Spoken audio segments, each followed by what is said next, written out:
গল্প বসন্তের শেষে প্রণয়। লেখনীতে মিশকা মুন। সূচনা পর্ব। শোন ছেমরি জান্নাতে স্বামী স্ত্রী হইব সমবয়সী। এদের মধ্যে ভালোবাসা বেশি থাকে, তুই গুছা করিস না। বাহিরে যা নাতজামাই বইসা আছে। দাদির কথায় সারাহ বিরক্ত হলো। দাঁতে দাঁত চেপে বলল, এমনি মাথা ঠিক নেই। তার উপর তুমি কানের কাছে এসে বকবক করো না তো দাদি। ভালো লাগছে না। আমার কথা শোন, নাতজামাই দেখিস তোরে বহুত ভালোবাসবো। ভালোবাইসা আমায় উল্টোয় দিবে। তাদের কথার মাঝেই মায়া বেগম ভেতরে আসলেন। সারাহ গোমরা মুখ দেখে পাশে গিয়ে বসে মাথায় হাত বুলিয়ে দিতে দিতে বললেন, মা আমার রাগ করে না। তোর বাবা সব কিছু বুঝে সুঝেই তোরে বিয়ে দিচ্ছে। আমাদের ওপর রাগ করে থাকিস না। আমরা তোর খারাপ চাই না। ভালোবাসি তোকে। সারাহ নাক টানতে টানতে বলল, তাহলে কেন মেডিকেলের গণ্ডিতে পা দেওয়ার আগে শ্বশুর বাড়ির গণ্ডিতে পা দেওয়ার ব্যবস্থা করে দিলে? মায়া বেগম মুচকি হেসে বললেন, শোন, তোর শ্বশুর বাড়ি থেকে তোর কলেজ কাছেই। দুজন মিলে একসাথে যাবি। রাস্তাঘাটে ঠিক মতো চলতে পারিস না। এখন থেকে তোকে নিয়ে আর আমাদের টেনশন করতে হবে না। এখন রেডি হয়ে নে, তো তোর বাবা ডাকছে। সারাহ হলো তোমার। বাবার গলার স্বর কানে আসতেই লাফিয়ে উঠল সারাহ। এই মানুষটাকে সে যেমন ভালোবাসে আবার তেমন প্রচণ্ড ভয় করে। আলমারি থেকে তাড়াহুড়ো করে কাপড় বের করে গুছাতে লাগলো। তার কাণ্ডে শাশুড়ি বৌমা দুজনেই একে অপরের দিকে চেয়ে হাসল। ছোট থেকেই সারাহ অনেক নিয়ম শৃঙ্খলা মেনে বড় হয়েছে। ডাক্তার হয়ে মানুষের সেবা করা তার জীবনের বড় স্বপ্ন। কিন্তু সুলতান মাহমুদ তাকে একা বাহিরে পড়তে দিবে না। শুধুমাত্র এই কারণে বিয়ে করতে রাজি হয়েছিল সে। কিন্তু কাল রাতে শ্বশুর বাড়ি গিয়ে এই করা যাবে না, সেই করা যাবে না দাদির বিভিন্ন ধরনের কথা শুনে সেখানে যাওয়ার ইচ্ছেই হারিয়ে গেছে। মনে মনে ঠিক করেছিল বলবে এখন যাবে না, ঈদের পরে যাবে। কিন্তু তা আর হলো কই। বাবার কথা ফেলবে এত সাহস তার নেই। সুলতান মাহমুদ হারাম হালাল মেনে চলা মানুষ। দিন দুনিয়া ভালো নয়, মেয়ে মেডিকেলে গিয়ে যদি হারাম সম্পর্কে জড়িয়ে পড়ে কন্যা সন্তান জন্ম দিলেই জান্নাত নয়। তাকে উত্তর রূপে মানুষ করে সুপাত্রে দিতে পারলে তবেই জান্নাত। তার উপর দুজনেই রাজশাহী মেডিকেল কলেজে চান্স পেয়েছে। শ্বশুর বাড়ি থেকে কলেজটা বেশি দূরে নয়। হোস্টেলে থাকার ঝামেলাও নেই। তাই সব মিলিয়ে তার ছোটবেলার বন্ধু যখন তার ছেলের সাথে সারাহ বিয়ের প্রস্তাব দিলেন, তিনি আর অমত করেননি। তবে শুধু বন্ধুর কথায় বিশ্বাস করেননি, তিনি ছেলের বেশ ভালো মতো খবর নিয়ে তবেই রাজি হয়েছিলেন। 1 মাস আগে দুজনের মতামত নিয়েই বিয়ে দিয়েছেন। সারাহ বিড়বিড় করছে আর জিনিসপত্র তুলছে। এমন নয় বাবা তাকে জোর করে বিয়ে দিয়েছে। তাকে জিজ্ঞেস করেছিল সম্মতি আছে কিনা, তখন মেডিকেলের চিন্তা করে রাজি হয়ে গিয়েছিল, কিন্তু এখন আর কিছু করার নেই, যেতেই হবে। প্রয়োজনীয় জিনিস গুছানো শেষ হতেই এক হাতে ফোন আর অন্য হাতে লাগেজ নিয়ে বেরিয়ে পড়ল। শাশুড়িকে আরাম করতে বলে সারার পিছু পিছু মায়া বেগমও গেলেন। ইহান সোফায় বসে বারবার দরজায় দিকে উকি ঝুঁকি মারছে। সারাহকে যে করে হোক বাসায় নিয়ে যেতে হবে, নইলে বাবা হাজারো কথা শোনাবে। কিন্তু এখনো আসছে না কেন? যাবে না নাকি? মনে মনে এসবই ভাবছিল। সুলতান মাহমুদ জামাইয়ের মতিগতি বোঝার চেষ্টা করছিলেন। তার মেয়ের জন্য জামাইয়ের এত উতলা ভাব দেখে মনে মনে বড্ড খুশি হলেন। তবে মুখে তা প্রকাশ করলেন না। এর মধ্যেই সারাহ বেরিয়ে এসে বলল, বাবা রেডি আমি। সুলতান মাহমুদ উঠে দাঁড়ালেন, মেয়ের মাথায় হাত বুলিয়ে ইহানকে বললেন, আহনাফ বাবা আমার মেয়েটাকে দেখে রেখো। ইহান মুচকি হেসে বলল, জি বাবা, আপনি টেনশন করবেন না। আমি তাকে দেখে রাখব। এখন আসছি, ট্রেন ছেড়ে দিবে। বলেই শ্বশুর শাশুড়িকে সালাম দিয়ে ব্যাগটা হাতে নিয়ে সামনে আগালো। সারাহ এদিক ওদিক তাকিয়ে ভাইকে খুঁজছিল। তখন ধূপধাপ পা ফেলে বাহিরে থেকে দৌড়াতে দৌড়াতে আসলো তার ভাই। এসেই সারিফ বলল, আপু সত্যি চলে যাচ্ছ?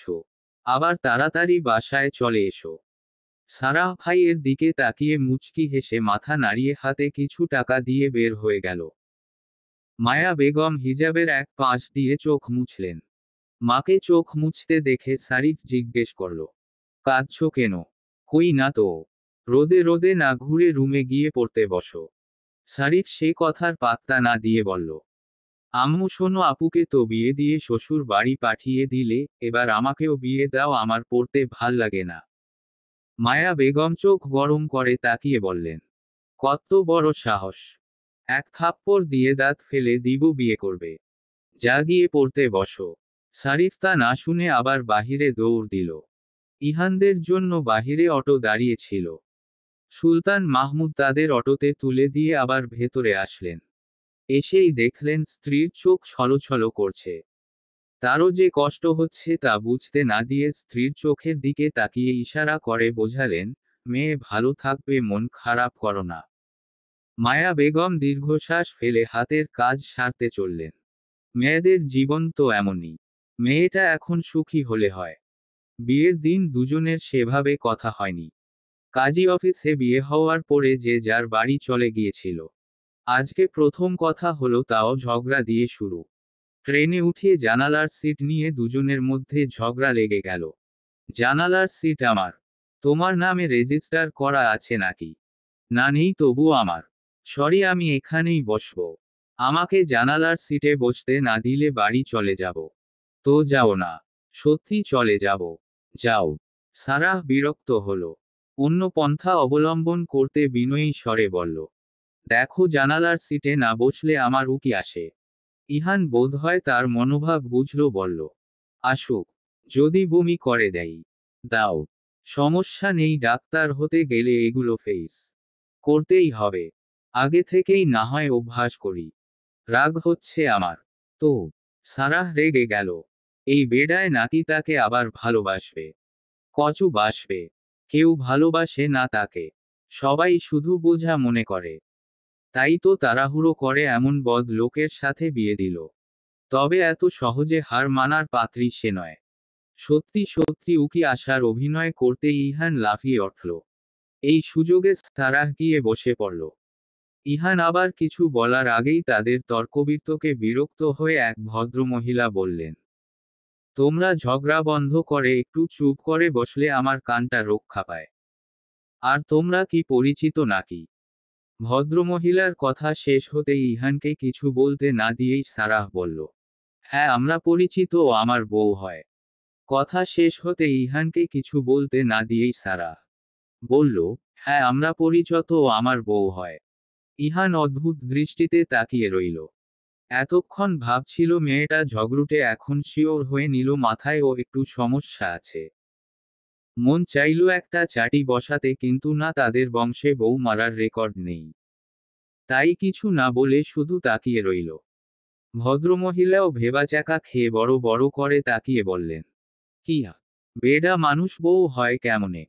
দুজনের এমন দৃষ্টিতে সারাহ নিজেও থতমত খেয়ে গেল।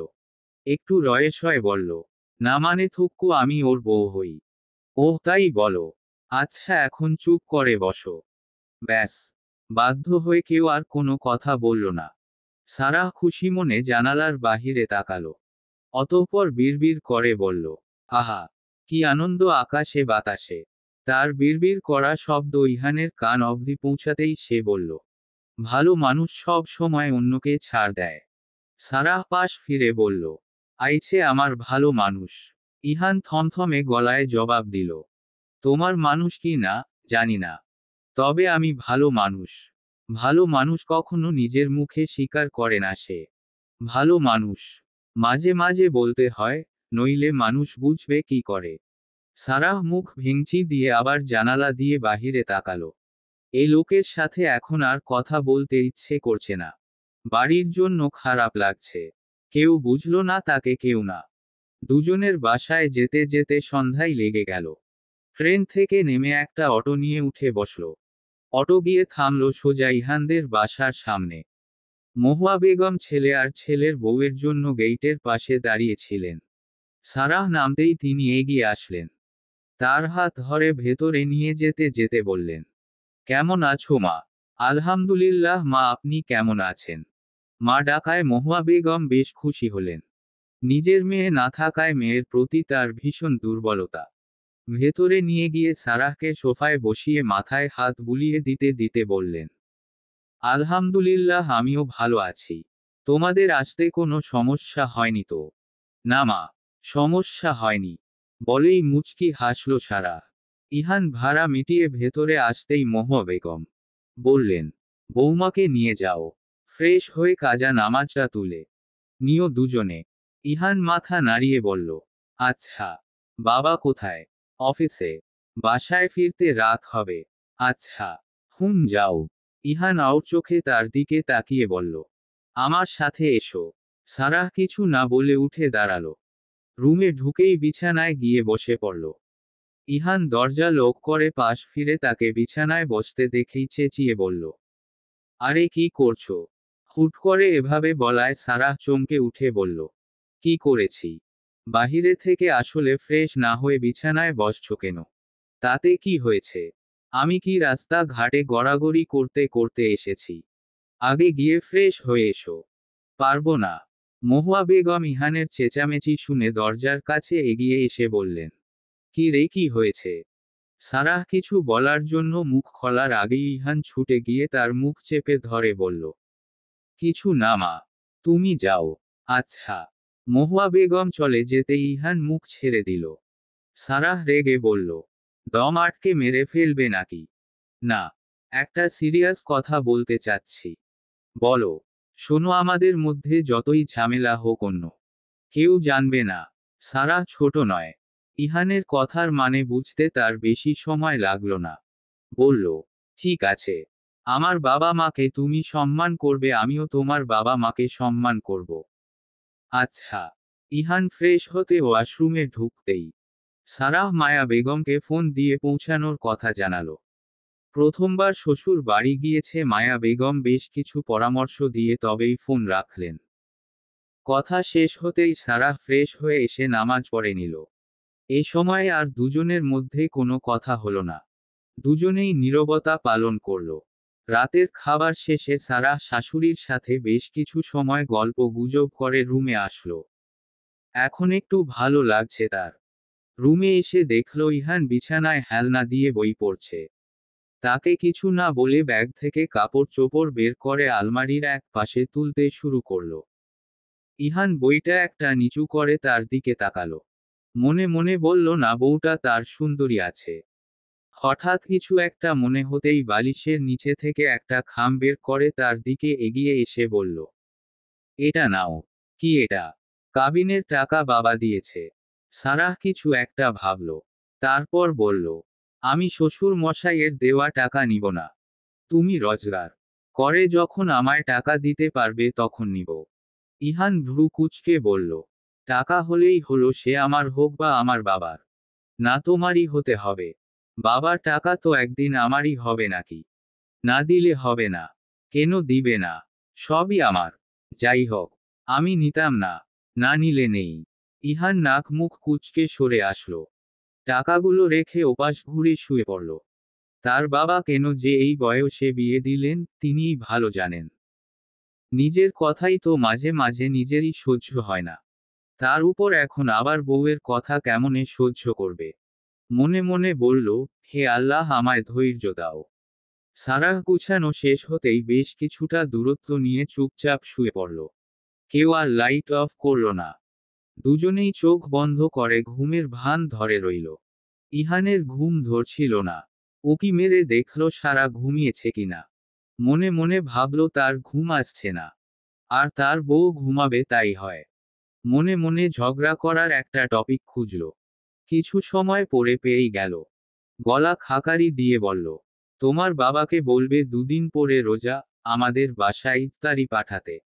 সারাহ জেগেই ছিল, পাশ ফিরে তাকিয়ে মুখ বেঁকিয়ে বলল, শাইখ আহমাদুল্লাহ কি বলেছেন শুনোনি? না, কি বলেছে? শ্বশুর বাড়ি থেকে ইফতার ভিক্ষা করবেন না। ইফতারের অভাব হলে আসসুন্নাহ ফাউন্ডেশনে যোগাযোগ করুন।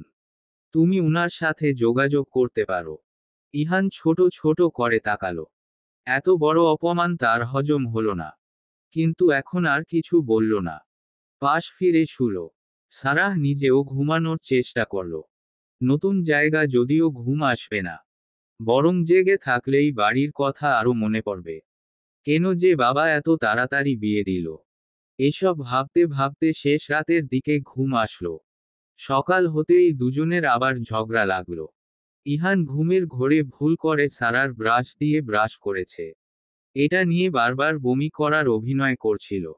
এবার সারাহ প্রচণ্ড রেগে গিয়ে বলল, আমার ব্রাশে কি এমন ছিল যে এমন পেট হওয়া মানুষের মতো করছো? আমার ব্রাশে কি এমন ছিল যে এমন পেট হওয়া মানুষের মতো করছো? ইহান এহেন কথায় স্বাভাবিক হয়ে বসল। ব্রুকুচকে তাকিয়েই বলল, আমার হওয়ার সম্ভাবনা নেই। কিন্তু ভবিষ্যতে তুমি হবে। হ্যাঁ তো। সারাহ কোনো জোরতা ছাড়াই জবাব দিল। ইহান চুপ হয়ে গেল। তা দেখে সারাহ প্রসঙ্গ পাল্টে বলল, আমার জন্য নতুন ব্রাশ নিয়ে এসো। পারবো না। কেন? আমার ইচ্ছা। তাহলে আমি শাশুড়ি আম্মাকে বলে আসি ব্রাশ কিনে দিতে। না। না কেন? এখনই যাব, দাঁড়াও। মায়ের কাছে গেলে ইহান ঝাড় খাবে, তাও আবার এখন বাবাও আছে। না না, তা তো হতে দেওয়া যায় না। ছোট ছোট করে তাকিয়ে থমথমে গলায় বলল, এনে দিব। সারাহ এই কথার প্রত্যুত্তর করল না। মুখ ভেঙচি দিয়ে উঠে বসল। চুলগুলো খোপা করে অজু করে এসে নামাজ পড়তে বসে গেল। ইহানও আর সময় নষ্ট না করে বেরিয়ে গেল। আর দেরি করলে জামাত ধরতে পারবে না। তবে যাওয়ার আগে মনে মনে ভাবল, আজকে যদি দুজনের মিল থাকতো একটা সুন্নাত আদায় করা যেতে, কি আর করার। সকালে ইসমাইল হোসেনের সাথে দেখা হলো সারার। আগে থেকেই টুকটাক আলাপ ছিল তার সাথে। দেখা মাত্রই সালাম দিল। তিনিও উত্তর নিয়ে কিছু সময় কথা বললেন। অতঃপর সবাই টুকটাক কথা বলতে বলতে নাস্তা শেষ করল।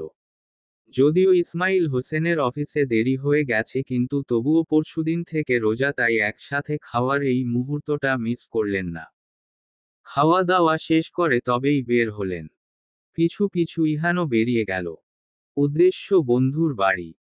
ইহান বাড়ি থেকে বের হতেই যেই দেখছে সেই নতুন বিয়ের জন্য শুভেচ্ছা জানাচ্ছে। প্রতিবেশী এক আঙ্কেলের সাথে দেখা হতেই তিনি ডেকে জিজ্ঞেস করলেন, কিরে বেটা আহনাফ তাজওয়ার, ইহান কি খবর? শুনলাম বিয়ে করেছিস, তা বউ কি করে? ঝগড়া, বলে নিজেই থতমত খেয়ে গেল। আসলে এটা সে বলতেই চায়নি। আমতা আমতা করে বলল, আসলে। ভদ্রলোক হাসলেন। একটু লাজুক ভাব নিয়ে বললেন, আরে সমস্যা নেই। তোদের সময় আমি পার করে এসেছি, যত ঝগড়া তত ভালোবাসা। ইহান জোর করে হাসার চেষ্টা করল। ভদ্রলোক কিছু পরামর্শ দিয়ে বিদায় নিতে নিতে বললেন, শোন, বউয়ের সাথে উত্তম ব্যবহার করাও কিন্তু সুন্নাহ। ইসমাইল ছেলে বউয়ের জন্য বেশ কিছু চকলেট আর আইসক্রিম নিয়ে রাতে বাড়ি ফিরলেন। সেগুলো তার হাতে দিতেই বেচারি টেনশনে পড়ে গেল। সে শুনেছে হাজবেন্ড সমবয়সী হলে নাকি অনেক সমস্যা। নিজের জন্য আনা চকলেট, আইসক্রিম, চিপস অর্ধেক নিজেই খেয়ে ফেলে। যদি মনে করেন দিবে না, তখন নিজেই বলবে, একটু দাও তো খাই। না না, এ স্বাদের ভাগ হবে না। আইসক্রিম দুটো খেয়ে চকলেট চিপস কই লুকিয়ে রাখবে ভাবল। হুট করে একটা জায়গায় রাখার বুদ্ধি মাথা আসতেই সেখানে রাখল। বন্ধুদের সাথে আড্ডা দিতে দিতে ইহানের বাড়ি ফিরতে বেশ রাত হয়ে গেল। মহুয়া বেগম একটু বকাঝকা করলেন। ইহান কিছু না বলে বকা খাওয়া থেকে বাঁচতে সুরসুর করে রুমে চলে গেল। কালকে প্রথম রোজা। সেহরির জন্য বিকালে মহুয়া বেগম গরুর মাংস আর সবজি রান্না করে রেখেছিলেন। এখন উঠে গরম করছেন সারা, হাতে হাতে এগিয়ে দিয়ে টেবিল গুছিয়ে নিল। ইহান আর শ্বশুর মশাই এখনো কেউ উঠেনি। সব গুছানো শেষ হতেই খাবার এনে এনে রাখছিল, তখনই ইসমাইল হোসেন উঠে আসলেন। সারাহকে দেখে মুচকি হেসে মাথায় হাত বুলিয়ে দিয়ে বললেন, আমার মাটা দেখছি উঠে পড়েছে। জি বাবা। আমি খাবার আনছি, তুমি যাও ইহান ডেকে আনো। আমি এগুলো রেখেই যাচ্ছি বাবা। বেশি সময় নেই তো মা। ঠিক আছে। সারাহ রুমে ঢুকে দেখল ইহান বেঘোরে ঘুমাচ্ছে। কি বলবে ডাকবে প্রথমে বুঝল না। পরে নাম ধরেই কয়েকবার ডাকল। তবুও এই ছেলের কোনো হুঁশ নেই। কি বিপদে পড়ল। বাবার বাড়িতে সবাই মিলে তাকে ডেকে ডেকে ঘুম থেকে উঠাইতো, আর এখন তারই উঠানো লাগতাছে কপাল। হঠাৎ চোখ গেল নিজের বালিশের দিকে, সেটা তুলে ইহানের দিকে ছুঁড়ে মারতেই বেচারা হুড়মুড় করে লাফিয়ে উঠে বলল, কি হয়েছে কি হয়েছে? সারাহ বেরিয়ে যেতে যেতে বলল, সুপ্রিয় ভাই ও বোনেরা, থক্কু জামাই আর মাত্র 1 ঘন্টা বাকি, এখনো যদি সেহেরি খানা না খেয়ে থাকেন তবে জলদি জলদি খেয়ে আসুন। ইহান চট করে বালিশের নিচে থেকে ফোন করে দেখল সত্যি আর বেশি সময় নেই। আর কিছু না বলে ফ্রেশ হয়ে গিয়ে খেতে বসল। সারার গরুর মাংস ভীষণ পছন্দ, কিন্তু সে যে আরেকটু মাংস নিবে এটা লজ্জায় বলতে পারছিল না, তাই চুপচাপ খাচ্ছিল। তার মনোভাব ইহান বুঝল, তাই বাটি থেকে কয়েক পিস মাংস তুলে দিতেই সারাহ বলল, আরে কি করছো, আর লাগবে না। ইহান ভ্রু কুঁচকে, সত্যি লাগবে না। সারাহ মাথা নাড়িয়ে না বোঝালো। সাথে সাথে ইহান মাংসগুলো তুলে নিজে নিয়ে খেতে শুরু করল। সারাহ বেকুব বনে তাকিয়ে রইল। কি হলো বিষয়টা? মহুয়া বেগম ছেলের কাজে বিরক্ত হলেন। কিছু বলতে চাইলেন কিন্তু ইসমাইল হোসেন বলতে দিলেন না। ইশারা করে তাদের মতো ছেড়ে দিতে বললেন। ইহান সুন্দর করে খাওয়া শেষ করে উঠে গেছে। সারাহ বেচারি সবটা এখনো কাটিয়ে উঠতে পারল না। কোনো মতো খেয়ে রুমে ঢুকল। আজানের এখনো কিছুটা সময় বাকি। সারাহ মুখ গুমরা করে বসল। তা দেখে ইহান কোথায় একটা গেল। কিছু সময় পরে একটা বাটি সারাহ দিকে এগিয়ে দিতেই তাকালো। সামনে এক বাটিতে গরুর মাংস দেখে সারাহ অবাক হয়ে তাকিয়ে রইল। তা দেখে ইহান গলা ঝেড়ে বলল, খেয়ে নাও। না খাবো না। রেগে গেলেন তো হেরে গেলেন। সারাহ তবুও গাল ফুলিয়ে রইল। একটু আগে সবার সামনে অপমান করে এখন এসেছে ঢং করতে খাবে না সে। ইহান তার মনোভাব বুঝল, বোধ হয় মুচকি হেসে বলল, শোনো, দুদিন পরে ঝগড়া ফুরিয়ে গেল, ভালোবাসা তৈরি হয়ে যাবে, কিন্তু এই মাংস শেষ হয়ে গেলে আর পাওয়া যাবে না। সারাহ মুখ ভেঙচি দিয়ে বলল, কোনো দুনিয়ার সব গরু কি শেষ হয়ে যাবে? আরও থাকবে, তবে এইটা তো আর থাকবে না। সারাহ কিছু সময় চেয়ে থেকে বাটিটা হাতে নিয়ে খেতে শুরু করল।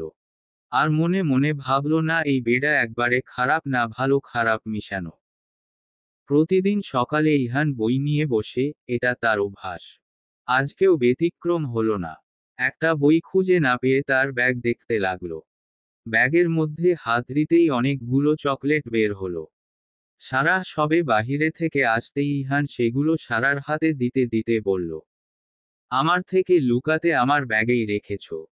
সারাহ ভয়হীন ভাবে তাকিয়ে বলল, হ্যাঁ, আর জায়গা পাইনি। ইহান আফসোসের সুরে বলল, ইসরে, আমাকে বলতে আমি লুকিয়ে রাখতে সাহায্য করতাম। কোথায় রাখতে হয় দেখিয়ে দিতাম। বড় উপকার করলে। এখন রেখে দাও, তবে আমি ঘুমাবো, প্রচণ্ড ঘুম পাচ্ছে, আর আমানত খেয়ানতও করা কিন্তু। থাক, আমি জানি। কালকে তোমায় ফুপির বাসায় নিয়ে যেতে হবে। ঘুমাও এখন। দুজনেই দুপাশ ঘুরে শুয়ে পড়ল। কিছু সময়ের ব্যবধানে দুজনেই একসাথে পাশ ফিরতেই থতমত খেয়ে গেল। সারাহ আগ বাড়িয়ে আগেই বলল, কি দেখছো? ঘুমাও না কেন?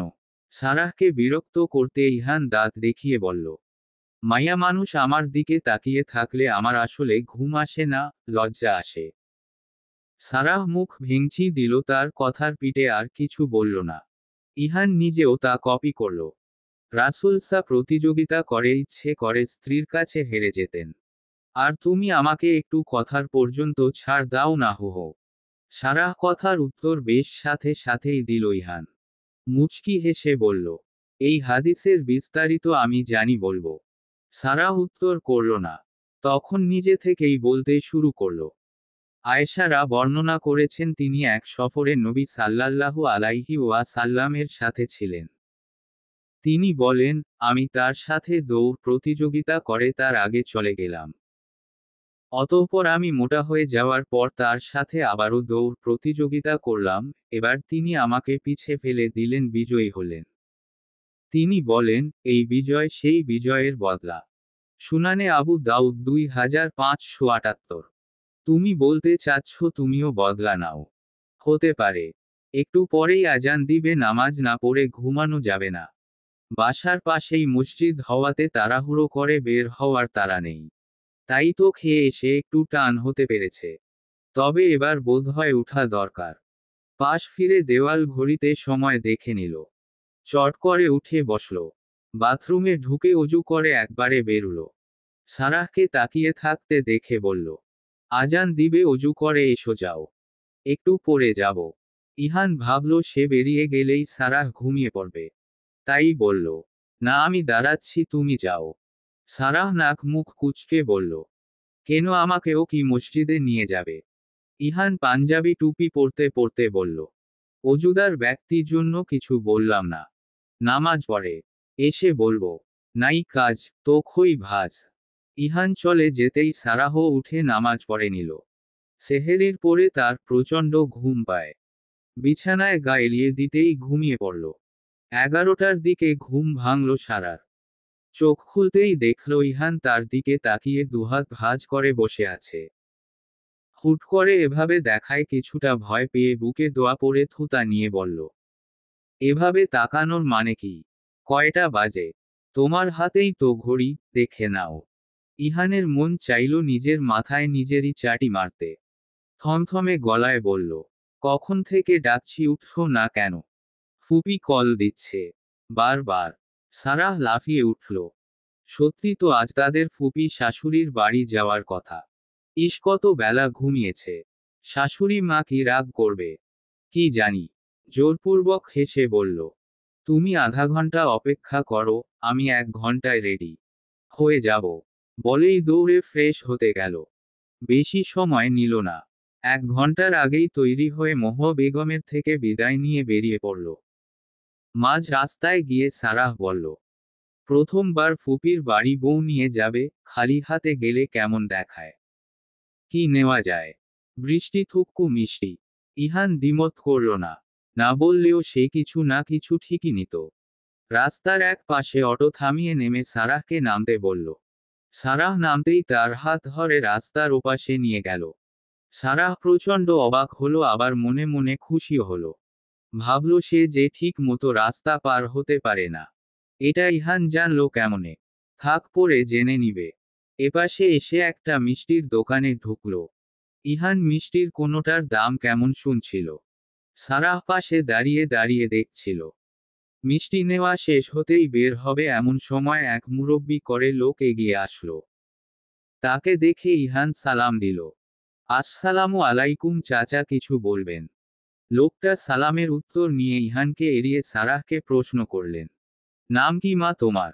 সারাহ ছোট ছোট করে জবাব দিল, মিফরাতুল সারাহ।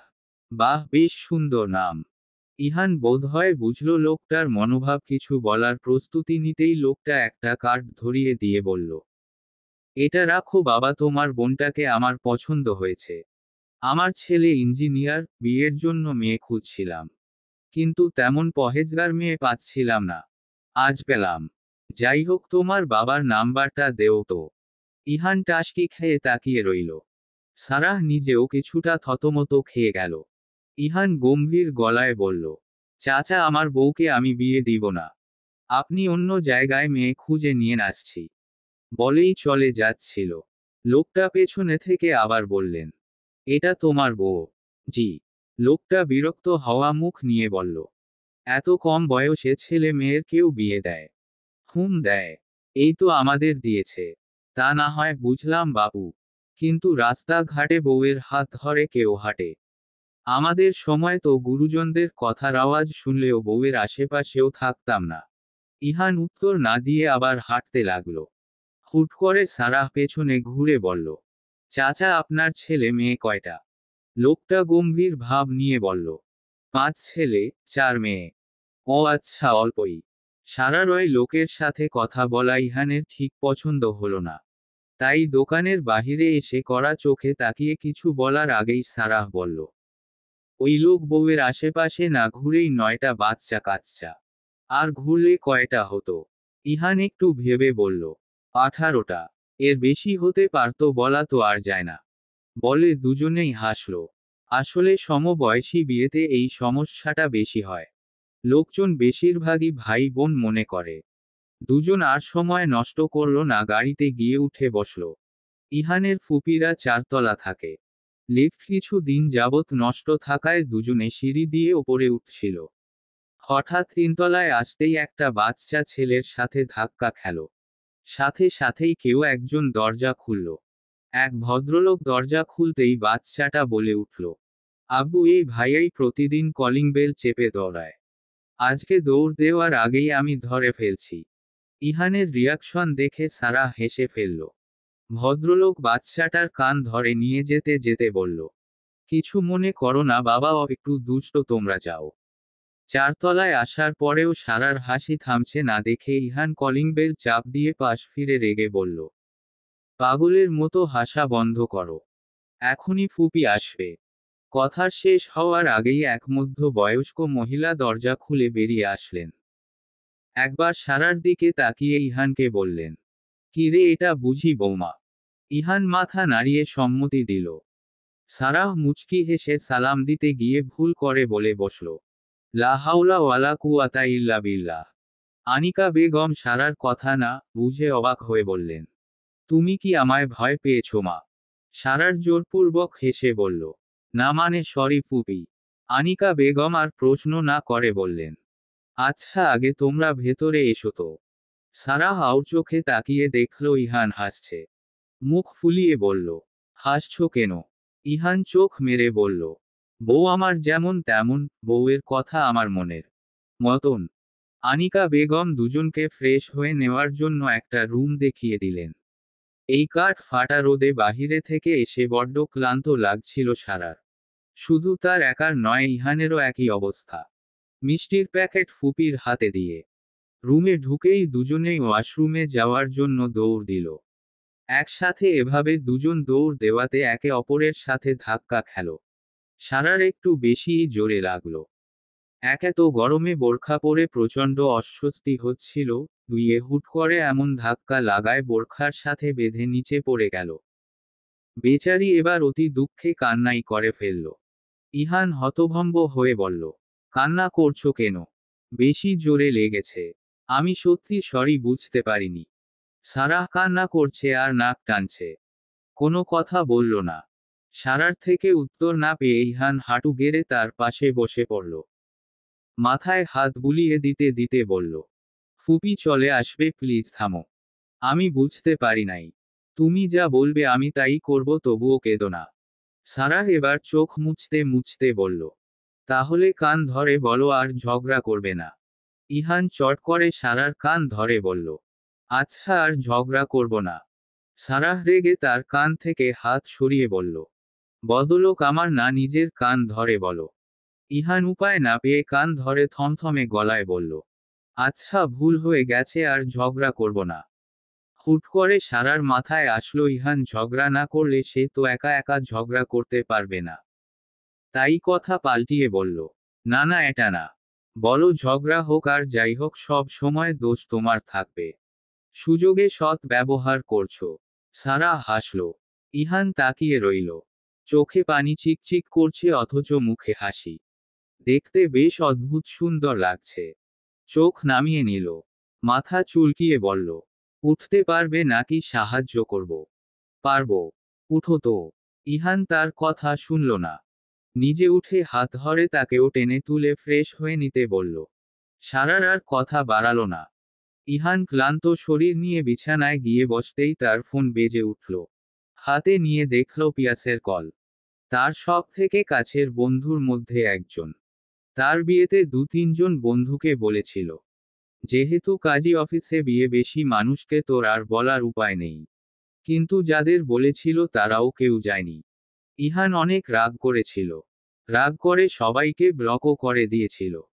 পরে অবশ্য খুলে দিয়েছে। যাই হোক, এখন কেন কল দিয়েছে বুঝল না।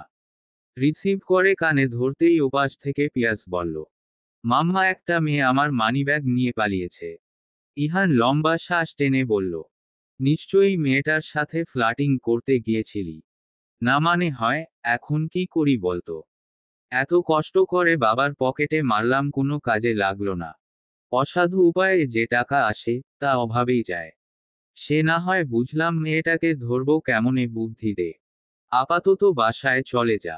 মেয়েটাকে তাড়া করলে আমার মনে হয় তুই গণধোলাই খাবি। তোর ফুপির বাসার সামনেই আছি। আজকে তো তোর এখানে আসার কথা ছিল তাই না? একটু আয় না। হুট করে ইহানের কিছু মনে পড়তেই বলল, গত মাসের 18 তারিখে আমার বিয়ে হলো। আমার বিপদের দিন একটা বন্ধুকেও আমি কাছে পাইনি। তুইও পাবি না, ফোন রাখো। বলেই টুপ করে ফোন রেখে দিল। মূলত পিয়াসের একটা শিক্ষার দরকার আছে। যেখানে সেখানে মেয়ে দেখলেই খোশগল্প করতে যায়। এবার বুঝুক মজা হুহো। ইহান যেদিন থেকে ওয়াজে শুনেছে ছেলে জাতির জীবনে সবচেয়ে বড় ফিতনা মাইয়া মানুষ, সেদিন থেকে মেয়েদের থেকে দূরত্ব নিয়ে নিয়ে চলে। ক্লাসমেট বা যদি কখনো রাস্তা ঘাটে কোনো মেয়ে তার দিকে তাকিয়ে হাসে, তার মস্তিষ্ক আগেই জানান দেয়, এটা মেয়েদের হাসি নয় রে ইহান, ইহা একটা শয়তানের হাসি। তোকে জাহান্নামে যাওয়ার জন্য ডাকছে, খবরদার। আর তাকাবি না। প্রথম প্রথম দৃষ্টি নত রাখতে একটু সমস্যা হলেও পরে ঠিকই সে সফল হয়েছে। কথায় বলে না, ইচ্ছে থাকলে উপায় হয়। অবশ্যই হয়। আনিকা বেগমের 3 সদস্যের পরিবার। স্বামী ইকবাল হাসান একটা প্রাইভেট কোম্পানিতে জব করে। আর একমাত্র মেয়ে অর্পি হোস্টেলে থেকে পড়াশোনা করে। এখনো ছুটি না পাওয়ায় বাড়ি আসতে পারেনি। আপাতত বলতে গেলে ইহানের ফুপি বাসাতে একাই থাকেন। একটু পরে দুজনেই হাত মুখ ধুয়ে একসাথে বেরিয়ে আসলো। আনিকা বেগম তাদের দেখেই এক গাল হেসে পাশে বসিয়ে বললেন, বৌমা কিন্তু খুব মিষ্টি রে ইহান। রোজার দিন কিছু খেতেই দিতে পারছি না, ঈশ্বর রে বড্ড ক্লান্ত দেখাচ্ছে। তোদের আবার ক্লাস শুরু হয়ে যাবে দুদিন পর থেকে, তাই তো এত তাড়া দিয়ে নিয়ে এলাম। সমস্যা নেই ফুপি, আমরা ঠিক আছি। তোমার বাসার সবাই কেমন আছেন? আলহামদুলিল্লাহ ভালো। আনিকা বেগম এবার ইহানের দিকে তাকিয়ে বললেন, শোনো, এই ফাজিলটা যদি তোমায় কষ্ট দেয়, তবে আমাকে বলবে, ওর হাত পা আমি ভেঙে রেখে দিব। আর শোনো, আগে ভাগেই কিন্তু আঁচলে বেঁধে নিও। সারাহ লাজুক হেসে মাথা নাড়ালো। ইহান বিরক্ত হলো।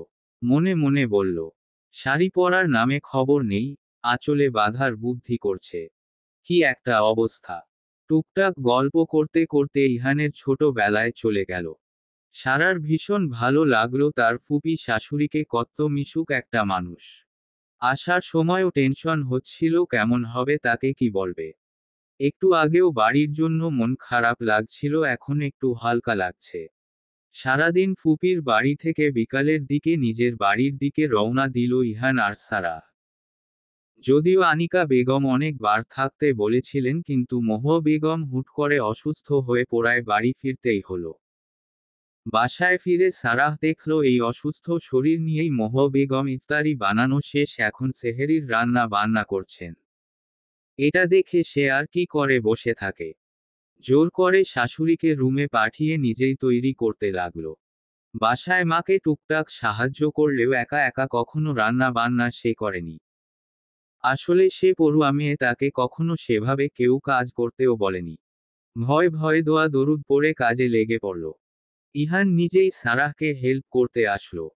হাতে হাতে এটা ওটা এগিয়ে দিচ্ছিল। দূর থেকে এ দৃশ্য দেখে হাসলেন মহুয়া বেগম। ছেলেটা তার একদম বাবার মতোই হয়েছে। সারাহ ভুল করে একটু বেশিই ঝাল দিয়ে ফেলেছে। তা নিয়ে ইহান ঠাট্টা করতে ছাড়ল না, বলল, যার কথায় এত ঝাঁজ, তার তরকারিতে তো ঝাল হবেই। সারাহ মুখ ফুলিয়ে তাকালো।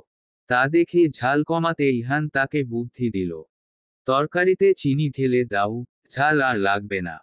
যে কথা সেই কাজ। তরকারি নামাতে নামাতে সারাহ বলল, আচ্ছা, আমরা কি লবণ দিয়েছি? দিয়েছো তো মনে হয়। মনে হচ্ছে না।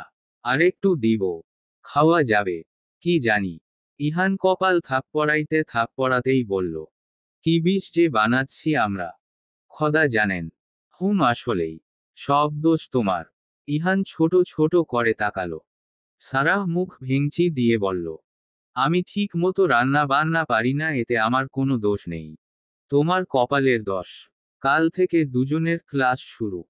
শহরের রাস্তায় হেঁটে যাওয়া কঠিন, তাই অটো বা রিক্সা নিয়ে চলতে হয়। কিন্তু এসব রিক্সা চালকেরা রীতিমতো দিনে দুপুরে ডাকাতি শুরু করে দিয়েছে। যে পরিমাণে ভাড়া চায়, সে একা হলে সমস্যা ছিল না, এটুকু পথ হেঁটেই যেতে পারত।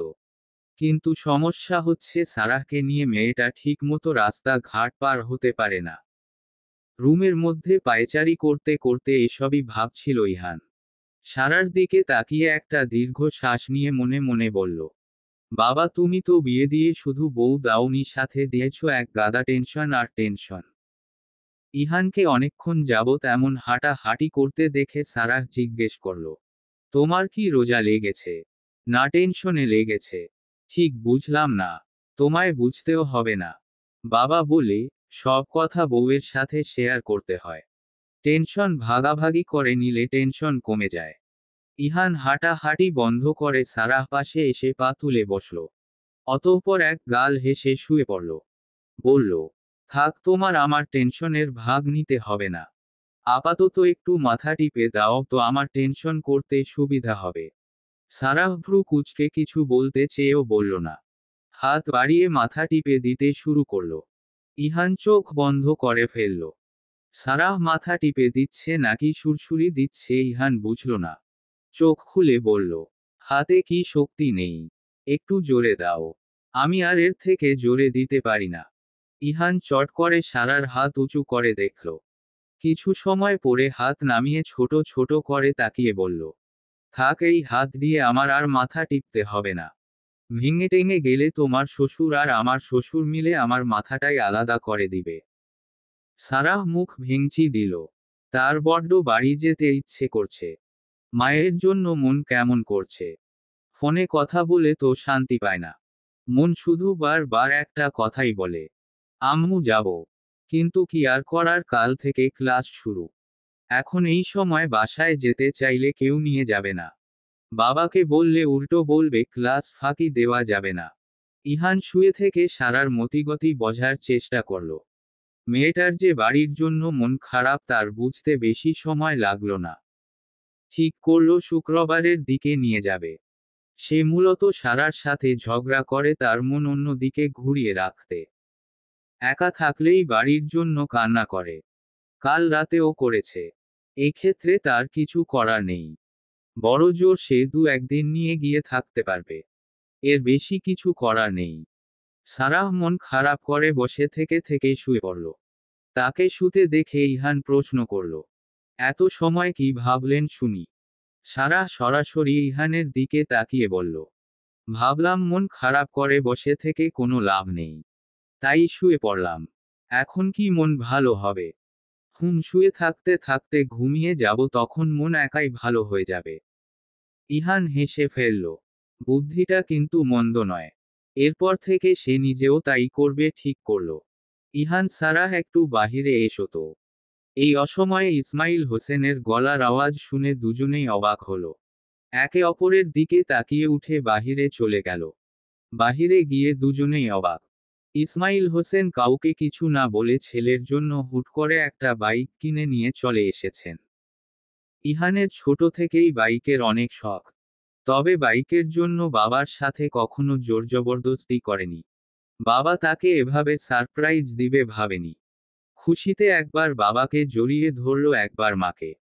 খুশির ঠেলায় কোনো দিকে না তাকিয়ে সারাহকেও গিয়ে জড়িয়ে ধরল। বেচারা সারাহ লজ্জায় শ্বশুর শাশুড়ির দিকে তাকাতে পারল না। মাথা নত করে ইহানকে ছাড়ানোর চেষ্টা করল।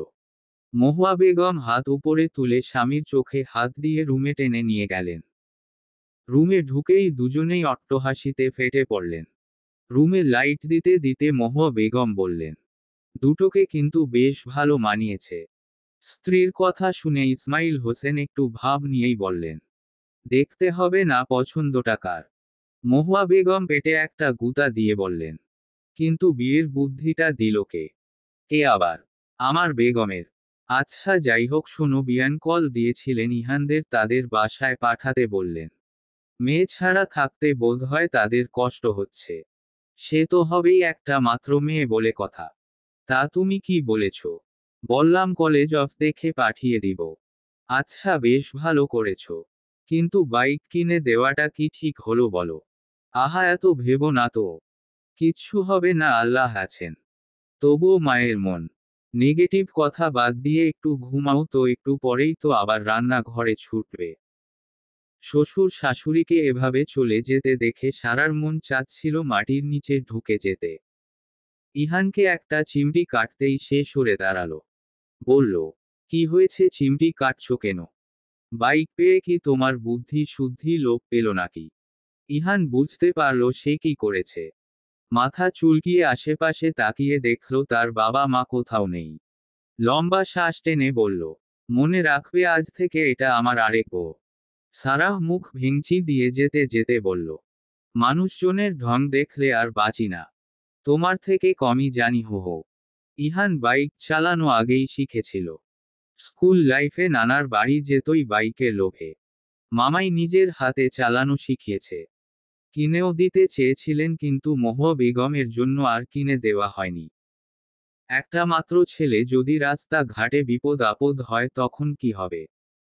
কিন্তু শেষ পর্যন্ত ছেলের শখের কাছে হার মানতেই হলো। মাঝে মাঝে ইহানকে বন্ধুদের বাইক চালাতে দেখে ইসমাইল হোসেন ঠিক করেছিলেন এবার কিনে দিবেন। শুধু সারাহ আসার অপেক্ষায় ছিলেন। ইহান রাস্তায় বাইকে বসে সারাহকে ডাকছে। এদিকে সারার আসার কোনো খোঁজ খবর নেই। বাইক থেকে নেমে ভেতরে যাবে এমন সময় সারাহ বেরিয়ে আসলো। ইহান হেলমেট এগিয়ে দিতে দিতে বলল, পড়লে তো বোরখা, এত সময় লাগলো কেন? সারাহ বাইকে উঠে বসতে বসতে বলল, মেয়েদের একটু বেশিই সময় লাগে এখন, চলো তো। প্রথম দিনই কলেজে আসতে লেট দুজনের। ইহান সব দোষ সারার ওপর চাপিয়ে দিল। সারাহ টু শব্দ পর্যন্ত করল না। কারণ তার জন্যই দেরি হয়ে গেছে। স্যার, আসতে পারি? ইকবাল হাসান কিছু একটা বোঝাচ্ছিলেন। তাদের কথায় মনোযোগ নষ্ট হলো। দরজার দিকে তাকিয়ে দেখলেন দুটো ছেলে মেয়ে। হাতে থাকা ঘড়ির দিকে তাকিয়ে বললেন, প্রথম দিনেই লেট। ইহান চট করে সারার দিকে আঙুল দেখিয়ে বলল, স্যার, আমার দোষ নেই। সব দোষ ওর। ইকবাল হাসান গম্ভীর হলেন। না তাকিয়েই বললেন, আপনারা কি ভাই বোন? সারাহ মন চাইল ইহানকে তুলে আছাড় মারতে। নিজের মুখ তো ভুল জায়গায় চলেই, এখন আবার সাথে যোগ হয়েছে এই লোক। কি যে জ্বালায় পড়েছে যে। না স্যার, আমরা স্বামী স্ত্রীর। ইকবাল হাসানের গম্ভীর ভাব কেটে গেল। চমৎকার হাসলেন, বললেন, বাহ, ফরজ কাজ আগেই সেরে ফেলেছেন দেখছি, বেশ ভালোই করেছেন। এখন ভেতরে এসে বসুন। স্যার আবার বইয়ের দিকে মনোযোগ দিতেই সারাহ মাঝের একটা ফাঁকা সিটে গিয়ে বসল। এদিক ওদিক তাকিয়ে দেখতেই পাশে থাকা একটা মেয়ে মুচকি হেসে বলল, হেই, আমি আরুনি, তুমি? আমি সারাহ। ওটা তোমার জামাই? হুম। তার মানে তুমি বিবাহিত? সারাহ থমথমে গলায় জবাব দেয়, কি আজব, আমি বিবাহিত না হলে ওই বেডা আমার জামাই কেমনে হয়, বোঝাও আমারে। আরু থতমত খেয়ে বলল, আরে, আমি বলতে চাচ্ছিলাম তুমি সত্যি বিবাহিত কিনা। এভাবেই এ কথা সে কথা থেকে দুজনের মধ্যে বেশ কিছু কথা হলো। অল্প সময়ের মধ্যেই বন্ধুত্ব হয়ে গেল। ইহান এপাশ ওপাশ ঘুরে পিয়াসকে খুঁজছিল। ইহানের তাকানোর ভাব ভঙ্গি দেখেই পিয়াস বুঝে ফেলল তাকেই খুঁজছে। একদম পেছনের সিট থেকে ইশারা করে সেখানে যেতে বলল। ইহান দেখা মাত্রই তার পাশে গিয়ে বসতেই পিয়াস বলল, মাম্মা, তোর বাপ মায়ের মতো কেন আমার বাপ মা হলো না? ইহান সামনে তাকিয়ে বলল, তোর কথা পরে শুনবো। এখন চুপ থাক, ক্লাস কর। পিয়াস হতাশার সুরে বড় আফসোস নিয়ে বলল, তুমি বন্ধু বউ নিয়ে থাকো সুখে, আগুন জ্বলুক আমার বুকে, তুই থামবি না, আমার জ্বলছে। ইহান মিটমিট করে হাসল। আও চোখে তাকিয়ে বলল, তুই গ্যাস্ট্রিকের ওষুধ খেয়ে নিস। একে তো সেদিন আসিস নাই আমাকে হেল্প করতে, দুইয়ে এখন মজা নিচ্ছিস। আমারও একদিন বউ হবে। সেই মাইয়া কি দুনিয়ায় আইছে? তোর কোনো শালিকা আছে? না শালক আছে চলবে। পিয়াস বিরক্ত নিয়ে বলল, আস্তাগফিরুল্লাহ। থাক, আর কিছু বলতে হবে না, তুই ক্লাস কর। ভালো করে ধরে বসো, পড়ে টরে গেলে বিপদ। বিপদের সাথে আপদের কম্বিনেশনটা কিন্তু সুন্দর। মানে মানে বুঝাচ্ছি, আমি পড়ে গেলে হবে বিপদ আর তুমি একটা আপদ। যত সব বিরক্তিকর কথাবার্তা। সারাহ পেছনে থেকে ধুমধারাক্কা কি ল দিতেই ইহান চমকে উঠল। পেছনের দিকে তাকাতে গিয়ে বাইক গেল কাত হয়। সারাহ ব্যালেন্স না রাখতে পেরে ধূপ করে নিজে পড়ল। ইহান কোনো মতো পা দিয়ে বাইক নিচে পড়া থেকে ঠেকালো। মেজাজ এখানেই গেল বিগড়ে, কোনো মতো বাইক দাঁড় করিয়ে রাগী রাগী লুক নিয়ে বলল, সব সময় গন্ডগোল না বাঁধালে হয় না, তাই না? সারাহ এখনো নিচেই বসে আছে। হাত আর পায়ের কাছটাতে একটু ছিলে গেছে। ভাগ্যিস রাস্তার এক পাশ দিয়ে বাইক চালাচ্ছিল, নইলে মাঝখানে থাকলে আর অন্য কোনো গাড়ি আসলে কি যে হতো। বসে বসে এটাই ভাবছিল। তাকে চিন্তামগ্ন দেখে ইহান হাত বাড়িয়ে বলল, দেখি কোথায় লেগেছে, উঠে এসো। সারাহ নিজে নিজেই উঠল, ইহানের হাত ধরল না। বলল, কেউ পড়ে গেলে আগে তাকে তুলতে হয়, বকাঝকা করতে নয়। ইহানের কথাটা পছন্দ হলো না সারার।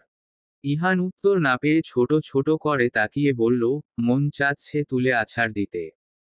আমারও। আসো মারো দেখি কেমন পারো। সারাহ ইনোসেন্ট ভাব নিয়ে বলল, আস্তাগফিরুল্লাহ নাউজুবিল্লাহ। স্বামীর গায়ে হাত দেওয়া ঘোর পাপ, মহাপাপ। ইহানের কপাল কুঁচকে আসলো। বলল, ওরে স্বামী ভক্ত বউ আমার একটু আগে কি করলেন তাহলে শুনি। এপ্রনে কিছু একটা পড়েছিল, পরিষ্কার করে দিলাম। মিথ্যা বলা মহাপাপ। সারাহ মুখ ভেঙচি দিল। এখান থেকে তাদের বাসা বাইকে করে 10 মিনিটের মতো লাগবে। ইহান আশেপাশে তাকিয়ে দেখল চেনা পরিচিত কেউ আছে কিনা। অতঃপর বলল, বাড়ির কাছে এসেই যে উল্টে পড়লে, মা জানলে আমাকে আর বাইক দিবে? জানি না আমি। আচ্ছা উঠে বসো, বাকি ঝগড়া বাড়ি গিয়ে করব। সারাহ কথা না বাড়িয়ে উঠে বসল। রাস্তাঘাটে বেজ্জতি হওয়ার চেয়ে বাড়ি গিয়ে হওয়া ভালো। এবার ভালো ভাবে বসল। ইহানের কাঁধ শক্ত করে ধরে বসতেই ইহান মনে মনে হাসল। কলেজ শেষ করে বাড়ি ফিরছিল। সামান্য কাঁধ ধরে বসা নিয়ে যে এমন অঘটন ঘটবে বুঝেনি। তাও ভাগ্য ভালো, আল্লাহর রহমতে কিছু হয়নি। এসব ভাবতে ভাবতেই গাড়ি স্টার্ট দিল ইহান। সারাহ শ্বশুর বাড়ি এসেছে 1 সপ্তাহ হয়ে গেল। মাকে ছাড়া এতদিন কখনো থাকেনি সে। আজকে আর কিছুতেই নিজেকে আটকে রাখতে পারল না। মাঝরাতে হুট করে ফুপিয়ে কেঁদে উঠল। ইহানের সবেই চোখ লেগে এসেছিল। ফুপানোর আওয়াজ পেয়ে লাফিয়ে উঠল। পাশে তাকিয়ে দেখল যা ভেবেছিল তাই। কাঁদছো কেন? বাড়ি যাব আমি। এই জন্য কেউ কাঁদে পাগল? হ্যাঁ আমি। কাল সকালেই নিয়ে যাব, এখন শুয়ে পড়। সারাহ শুল না। দুহাত দিয়ে চোখ কচলাতে লাগল। অনেক কিছু বলেও সারাহকে থামাতে না পেরে ইহান তাকে টেনে এনে জড়িয়ে ধরে বলল, কেঁদো না প্লিজ, কালকেই নিয়ে যাব। সারাহ ইহানের টি শার্টের সাথে নাক মুছতে মুছতে বলল, না এখনই যাব, নিয়ে চলো। এখন কেমনে যাব? জানি না আমি। ইহান থেমে গেল। সারাহকে একটু সময় দিল। বেশ কিছু সময় পরে ইহান সরে আসতে চাইলে সারাহই ছাড়ল না। আরেকটু শক্ত করে ধরে বলল, আরেকটু থাকো, ভালো লাগছে। আম্মুকে জড়িয়ে ধরলেও এমন শান্তি শান্তি লাগতো। এখন তোমায় ধরেও লাগছে কেন? ইহান হাসে। তাদের বৈধ ভালোবাসার সূচনা এই হলো বুঝি। সারার দুগালে হাত রেখে মুখটা একটু তুলে চোখের দিকে তাকিয়ে বলল, তুমি কিন্তু ধীরে ধীরে আমার প্রেম পড়ে যাচ্ছ বউ। অবশ্য তোমার এতে দোষ নেই। সুন্দর ছেলে দেখলে সবাই প্রেমে পড়ে যায়। সারাহ চট করে মাথা সরিয়ে তাকালো। হাত ছাড়ানোর চেষ্টা করে বলল, আসছে আমার সুন্দর ছেলেরই। তুমি জানো কত ছেলে আমার পেছনে ঘুরতো, আর তুমি জানো কত মেয়ে আমার সামনে ঘুরতো। সারাহ সন্দেহ এর চোখে তাকিয়ে বলল, তার মানে তুমি তাদের পিছু নিতে? ইহান থতমত খেয়ে গেল। বলল, আরে হো না না, কথার কথা বলেছি। আমি ছোট বাচ্চা নই যে বুঝব না। ইহান কপালে হাত দিয়ে বলল, কি জ্বালা, সবই তো বুঝো কিন্তু উল্টো। সারাহ ওপাশ ঘুরে শুয়ে পড়ল। ঠিক করলো আর একটাও কথা বলবে না। সে কি বাচ্চা নাকি যে এই কথার মানে বুঝবে না? ইহান পড়ল মহাবিপদে, এই মেয়েকে যাই বলে তাতেই ভুল বুঝে বসে থাকে। সারার দিশাবিশা না পেয়ে লম্বা একটা দীর্ঘ শ্বাস টানল। বড্ড গম্ভীর ভাব নিয়ে মনে মনে বলল, মানুষের হয় ভালোবাসাময় প্রেমময় শান্তিময় সংসার, আর আমার হচ্ছে ঝগড়ামো মারামারিময় অশান্তিময় সংসার। ভাবতেই কত ভালো লাগছে, কতদিন পরে বাসায় যাচ্ছি। এবার বাসায় গেলে আমি কিন্তু সহজে আর ও বাড়ি যাচ্ছি না। আমার শান্তির জায়গা আমার নিজের বাড়ি। এমন শান্তি আমি আর কোথাও পাই না, বুঝেছ? সারার এই কথার পরিপ্রেক্ষিতে উত্তর না করে ইহান শুধু হাসল।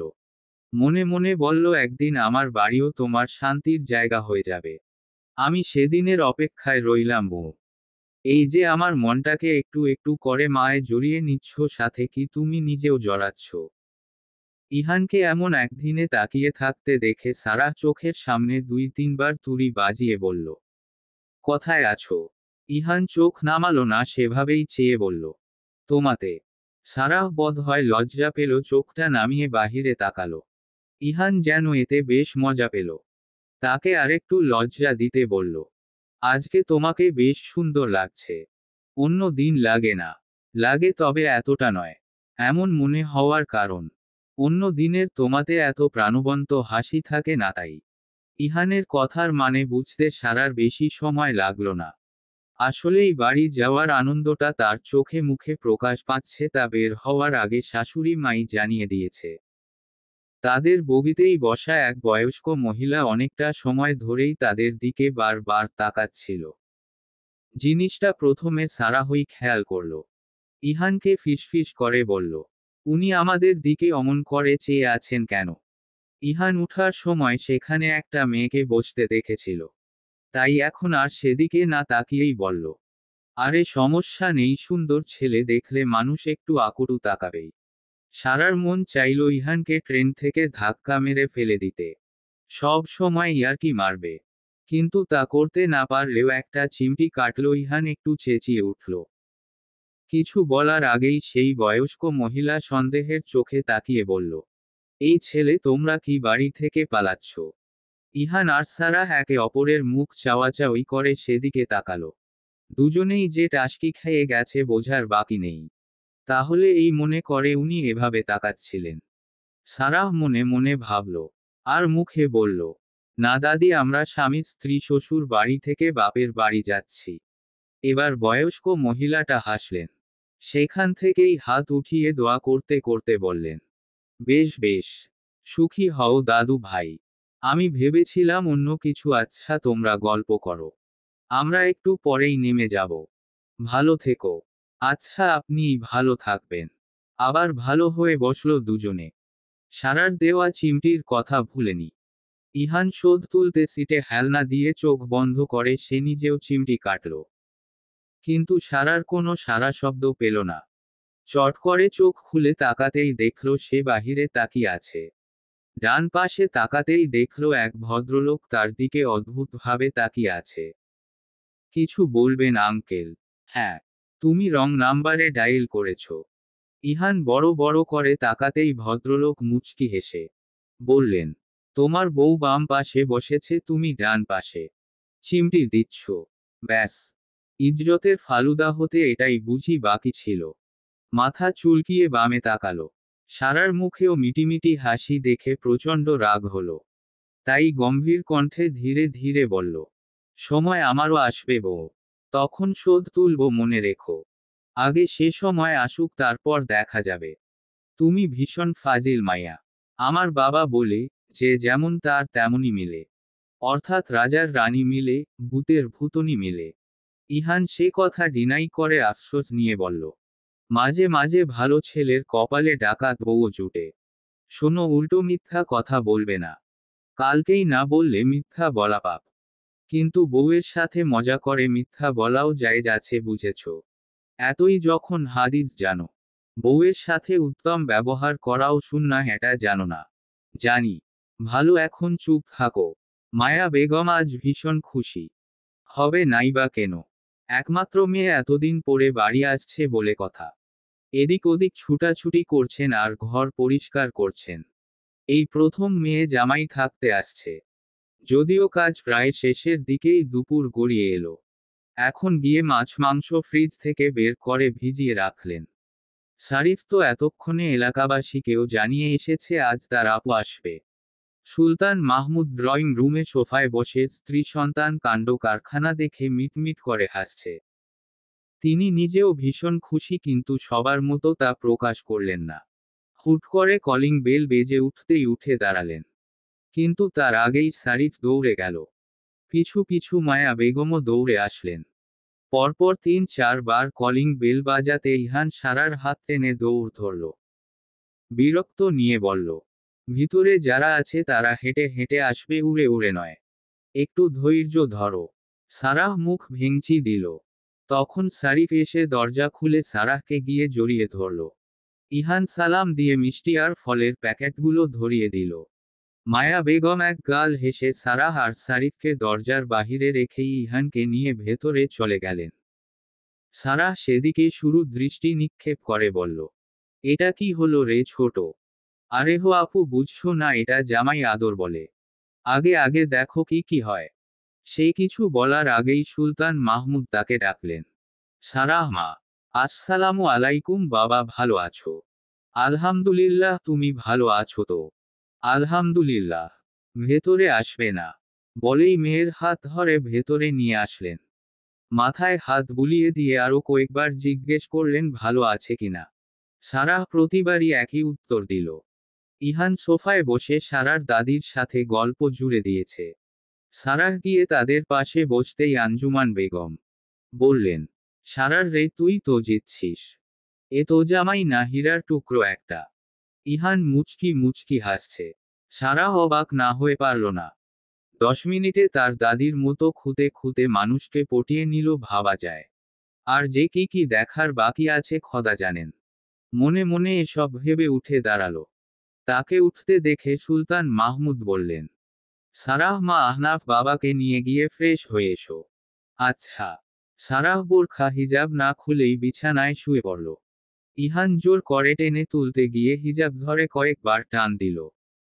সারাহ রাগী চোখে তাকিয়ে বলল, হিজাবটা খালি ছিঁড়ুক, টানাটানি করা বের করে দিব। ইহান চট করে ছেড়ে দিল। নিজের কাপড় চোপড় বের করে ওয়াশরুমে চলল। এখন একটা ফ্রেশ ঘুম দরকার। সারাহ এবার উঠল, বোরখা খুলে শাশুড়িকে ফোন করে জানিয়ে দিল তারা পৌঁছে গেছে। সন্ধ্যায় সবাই একসাথে ইফতারি করতে বসল। আঞ্জুমান বেগম ইহানকে একাই 3 জনের ইফতার তুলে দিলেন। বেচারা অসহায় চোখে সারার দিকে তাকাতেই সে বলল, দাদি এত কম কেন দিয়েছ, আর একটু দাও। এবার সুলতান মাহমুদ একটা ধমক দিলেন। একবার মায়ের দিকে তাকালেন, একবার সারার দিকে, অতঃপর ইহানের দিকে তাকিয়ে বললেন, তুমি যতটুকু পারো ততটুকুই খাবে বাবা। জোর করে খাওয়ার দরকার নেই। ইহান হাঁফ ছেড়ে বাঁচল। সবাই মিলে ইফতারি করে যে যার মতো নামাজ পড়তে গেল। ইহান নামাজ শেষ করে এসে দেখল সারাহ দাঁত দিয়ে নখ কামড়াচ্ছে। এই স্বভাবটা তার খুবই অপছন্দের। তাই এগিয়ে গিয়ে দাঁত থেকে হাত সরিয়ে নিয়ে বলল, তোমার নেইল কাটার নেই? সারাহ রেগে বলল, না নেই। আমি কাল কিনে দিব, তাও এই কাজ করবা না? করব না। শোনো, আমার সাথে বেশি বাড়াবাড়ি করতে আসলে আমি কিন্তু নাক ফুল খুলে রাখব। ইহান ভ্রুকুচকে জিজ্ঞেস করল, কেন? দাদির থেকে শুনেছি মহিলারা নাক ফুল না পড়লে নাকি স্বামীর অমঙ্গল হয়। ইহান শব্দ করে হাসল। অতঃপর বলল, তুমি না শায়খ আহমাদুল্লাহ হুজুরের ওয়াজ শোনো? তা এটা শোনো নিয়েই প্রসঙ্গে উনি কি বলেছেন? সারাহ মুখ গোমরা করে বলল, কি শায়খ বলেছেন? নাক ফুল না পড়লে যদি স্বামীর অমঙ্গল হতো তাহলে ঝগড়া লাগলেই মহিলারা নাক ফুল খুলে বলতো, চান্দু এইবার যাইবা কোথায়? এগুলো কুসংস্কার, বুঝছো? সারাহ দীর্ঘশ্বাস ফেলল। সে এটা জানে না এমনটা নয়। কথায় জেতার জন্য বলেছিল, তবুও হেরে গেল। তাই অন্য প্রসঙ্গ টেনে বলল, আমাকে কেউ ভালোবাসে না, কেউ না। আমার মাটাও জামাই পেয়ে পর হয়ে গেল। আমার আর কেউ রইল না। ইহান সারার কোলে টুপ করে শুয়ে পড়ল। লজ্জা পাবার ভঙ্গিমা করে বলল, আমি তো তোমায় ভালোবাসার জন্য রেডি হয়ে আছি। আমাকে কি চোখে দেখছো না? ইহান ফোনে ফুল সাউন্ড দিয়ে স্বামীর প্রতি স্ত্রী কি কি দায়িত্ব সেই ওয়াজ বসে বসে শুনছে। শুনছে বললে ভুল হবে, সারাহকে শোনাচ্ছে। সারাহ নিজেও আরেক ধাপ এগিয়ে। সে চট করে ফোনটা বন্ধ করে বলল, তোমাদের মধ্যে সর্বোত্তম ব্যক্তি সেই, যে তার স্ত্রীর নিকট ওম। ইহান ঝগড়ার টপিক গুছিয়ে রেখেছিল। কিন্তু কিছু বলবে তার আগেই সারাহ ডাক পড়ল। সাথে সাথেই সে বেরিয়ে পড়ল। ইহান মনে মনে হতাশ হলো কিছুটা। সারাহ ফিরে এসে দেখল ইহান সারিফের সাথে বসে আড্ডা দিচ্ছে। একটু পরে সে নিজেও সেখানে সামিল হলো। দুজনকে একসাথে পেয়ে সারিফ বাহিরে যাওয়ার বায়না ধরল। ইহান জানালো নিয়ে যাবে, তবে ঘন্টা দুয়েক পরে। এবার সারিফ গল্প করার জন্য কিছু প্রশ্ন খুঁজল। কিছু সময় পরে মাথায় যা আসলো জিজ্ঞেস করল, তোমরা দুজন বলো তো সব থেকে বেশি কার লজ্জা? ইহান না ভেবেই বলল, কেন আমার? সারিফ হুহা করে হেসে উঠল। সারাহ মুখ ভেঙচি দিয়ে বলল, লজ্জাবতী গাছের একজনেরও হয়নি। তাহলে কি হবে তুমিই বলো শালাবাবু। বলবো, অবশ্যই, আইসক্রিমের। সারাহ বড় বড় করে তাকিয়ে বলল, কি? কি করে? লজ্জাবতী গাছে মানুষ হাত দিলে লজ্জা পেয়ে জড়সড় হয়ে যায়। কিন্তু মানুষ চলে গেলেই আবার আগের মতো হয় যায়, তাই না? কিন্তু আইসক্রিম হাতে নেওয়ার একটু পরেই গলে গলে পড়ে যায়।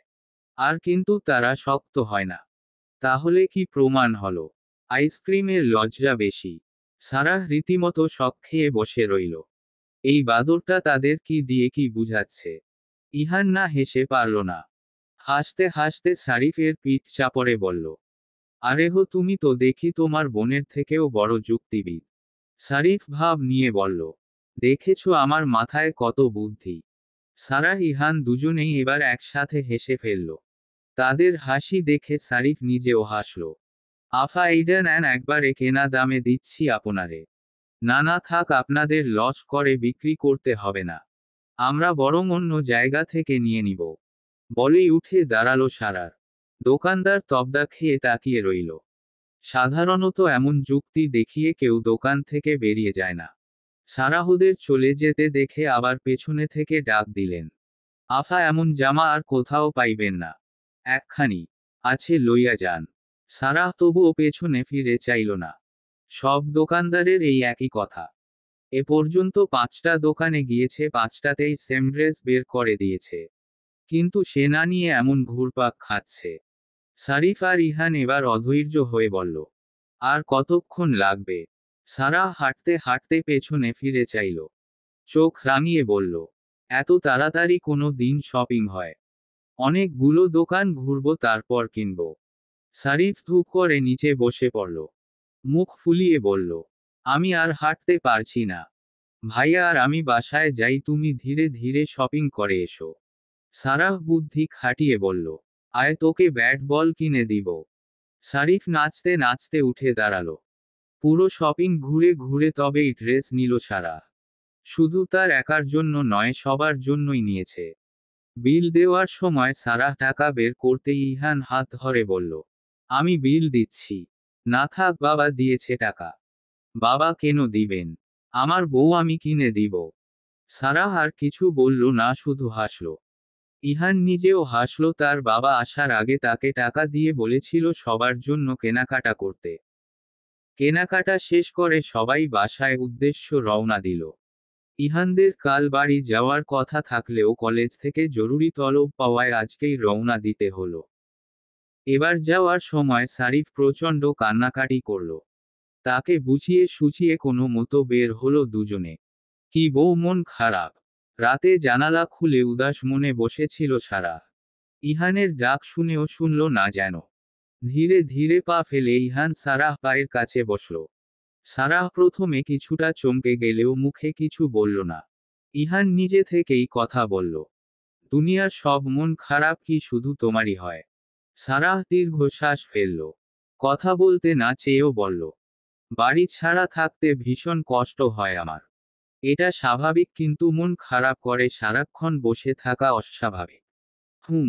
ইহান উঠে দাঁড়ালো, সারাহকেও টেনে তুলল। বিছানায় বসিয়ে দিয়ে হাতে একটা চিরুনি নিল। চিরুনি কি করবে? খাবো। সারাহ আর কিছু বলল না। ইহান তার পেছনে বসে চুলগুলো আঁচড়িয়ে দিতে দিতে বলল, আজকে সারাদিন চুল বাঁধুনি, কেমন ভূতের মতো লাগছে। ইহানের চুল আঁচড়ানো শেষ হতেই হাত দিয়ে খোপা করার চেষ্টা করল। কিন্তু সারাহ চুলে সে কিছুতেই খোপা করতে পারছিল না। আবার সারাহকেও দিচ্ছিল না। একটা সময় হতাশ হয়ে বলল, ইসরে, মেয়েদের চুল বাঁধা এত কষ্টের। সারাহ ফিক করে হেসে দিল। 1 মিনিটের মধ্যে খোপা করিয়ে তাকে দেখিয়ে দিল এভাবে করতে হয়। ইহান এবার আলমারি থেকে একটা ব্যাগ এনে তার হাতে ধরিয়ে বলল, এটা তোমার। সারাহ হাতে নিয়ে প্যাকেটটা খুলতেই দেখল সাদা রঙের একটা সুন্দর শাড়ি। এটা আমার না, এলাকাবাসীর। সারাহ মুখ ভেঙচি দিয়ে বলল, তাহলে তাদের দিও, নিয়ে গিয়ে রেখে দাও। ইহান সে কথার উত্তর না দিয়ে বলল, শাড়িটা একবার পরে আসবে। এমন আকুল আবেদন সারাহ ফেলতে পারল না। ওয়াশরুমে ঢুকে শাড়িটা পরে বেরিয়ে এলো। ড্রেসিং টেবিলের সামনে এদিকে ওদিকে ঘুরে খুঁটিয়ে খুঁটিয়ে নিজেকে দেখতে লাগলো। বড্ড সাজতে ইচ্ছা করলো। হালকা একটু লিপস্টিক আর কাজল পরে নিল। হুট করে ইহান তার পেছনে গিয়ে দাঁড়ালো। এক গুচ্ছ বেলি ফুলের মালা তার খোপা জড়িয়ে দিতে দিতে বলল, শোনো কাজল চোখের মেয়ে, আমার দিবস কাটে বিবশ হয়ে তোমার চোখে চেয়ে। সারাহ লজ্জা পেল, সেখান থেকে চলে যেতে চাইল, কিন্তু তাকে যেতে না দিয়ে ইহান পেছনে থেকে শক্ত করে জড়িয়ে ধরে ফিসফিস করে বলল, শুভ্র শাড়িতে খোপায় বেলি ফুলের মালা জড়িয়ে তোমাকে একদম শুভ্রপরী লাগছে বউ। সারাহ দুহাত দিয়ে মুখ ঢেকে বলল, হ্যাঁ তো। ইহান হাসল। তাকে আরেকটু লজ্জায় ফেলতে হাত ছাড়ানোর চেষ্টা করে বলল, তুমি কি লজ্জা পাচ্ছ বউ? আমার মেয়েটা আরো কিছু দিন আমার কাছে থাকলে তোমার খুব বেশি সমস্যা হয়ে যেত। সুলতান মাহমুদ খবরের কাগজ পড়ছিলেন। স্ত্রীর কথা শুনে হালকা একটু নামিয়ে বললেন, কিছু বলছিলে? মায়া বেগম প্রচণ্ড রেগে গেলেন।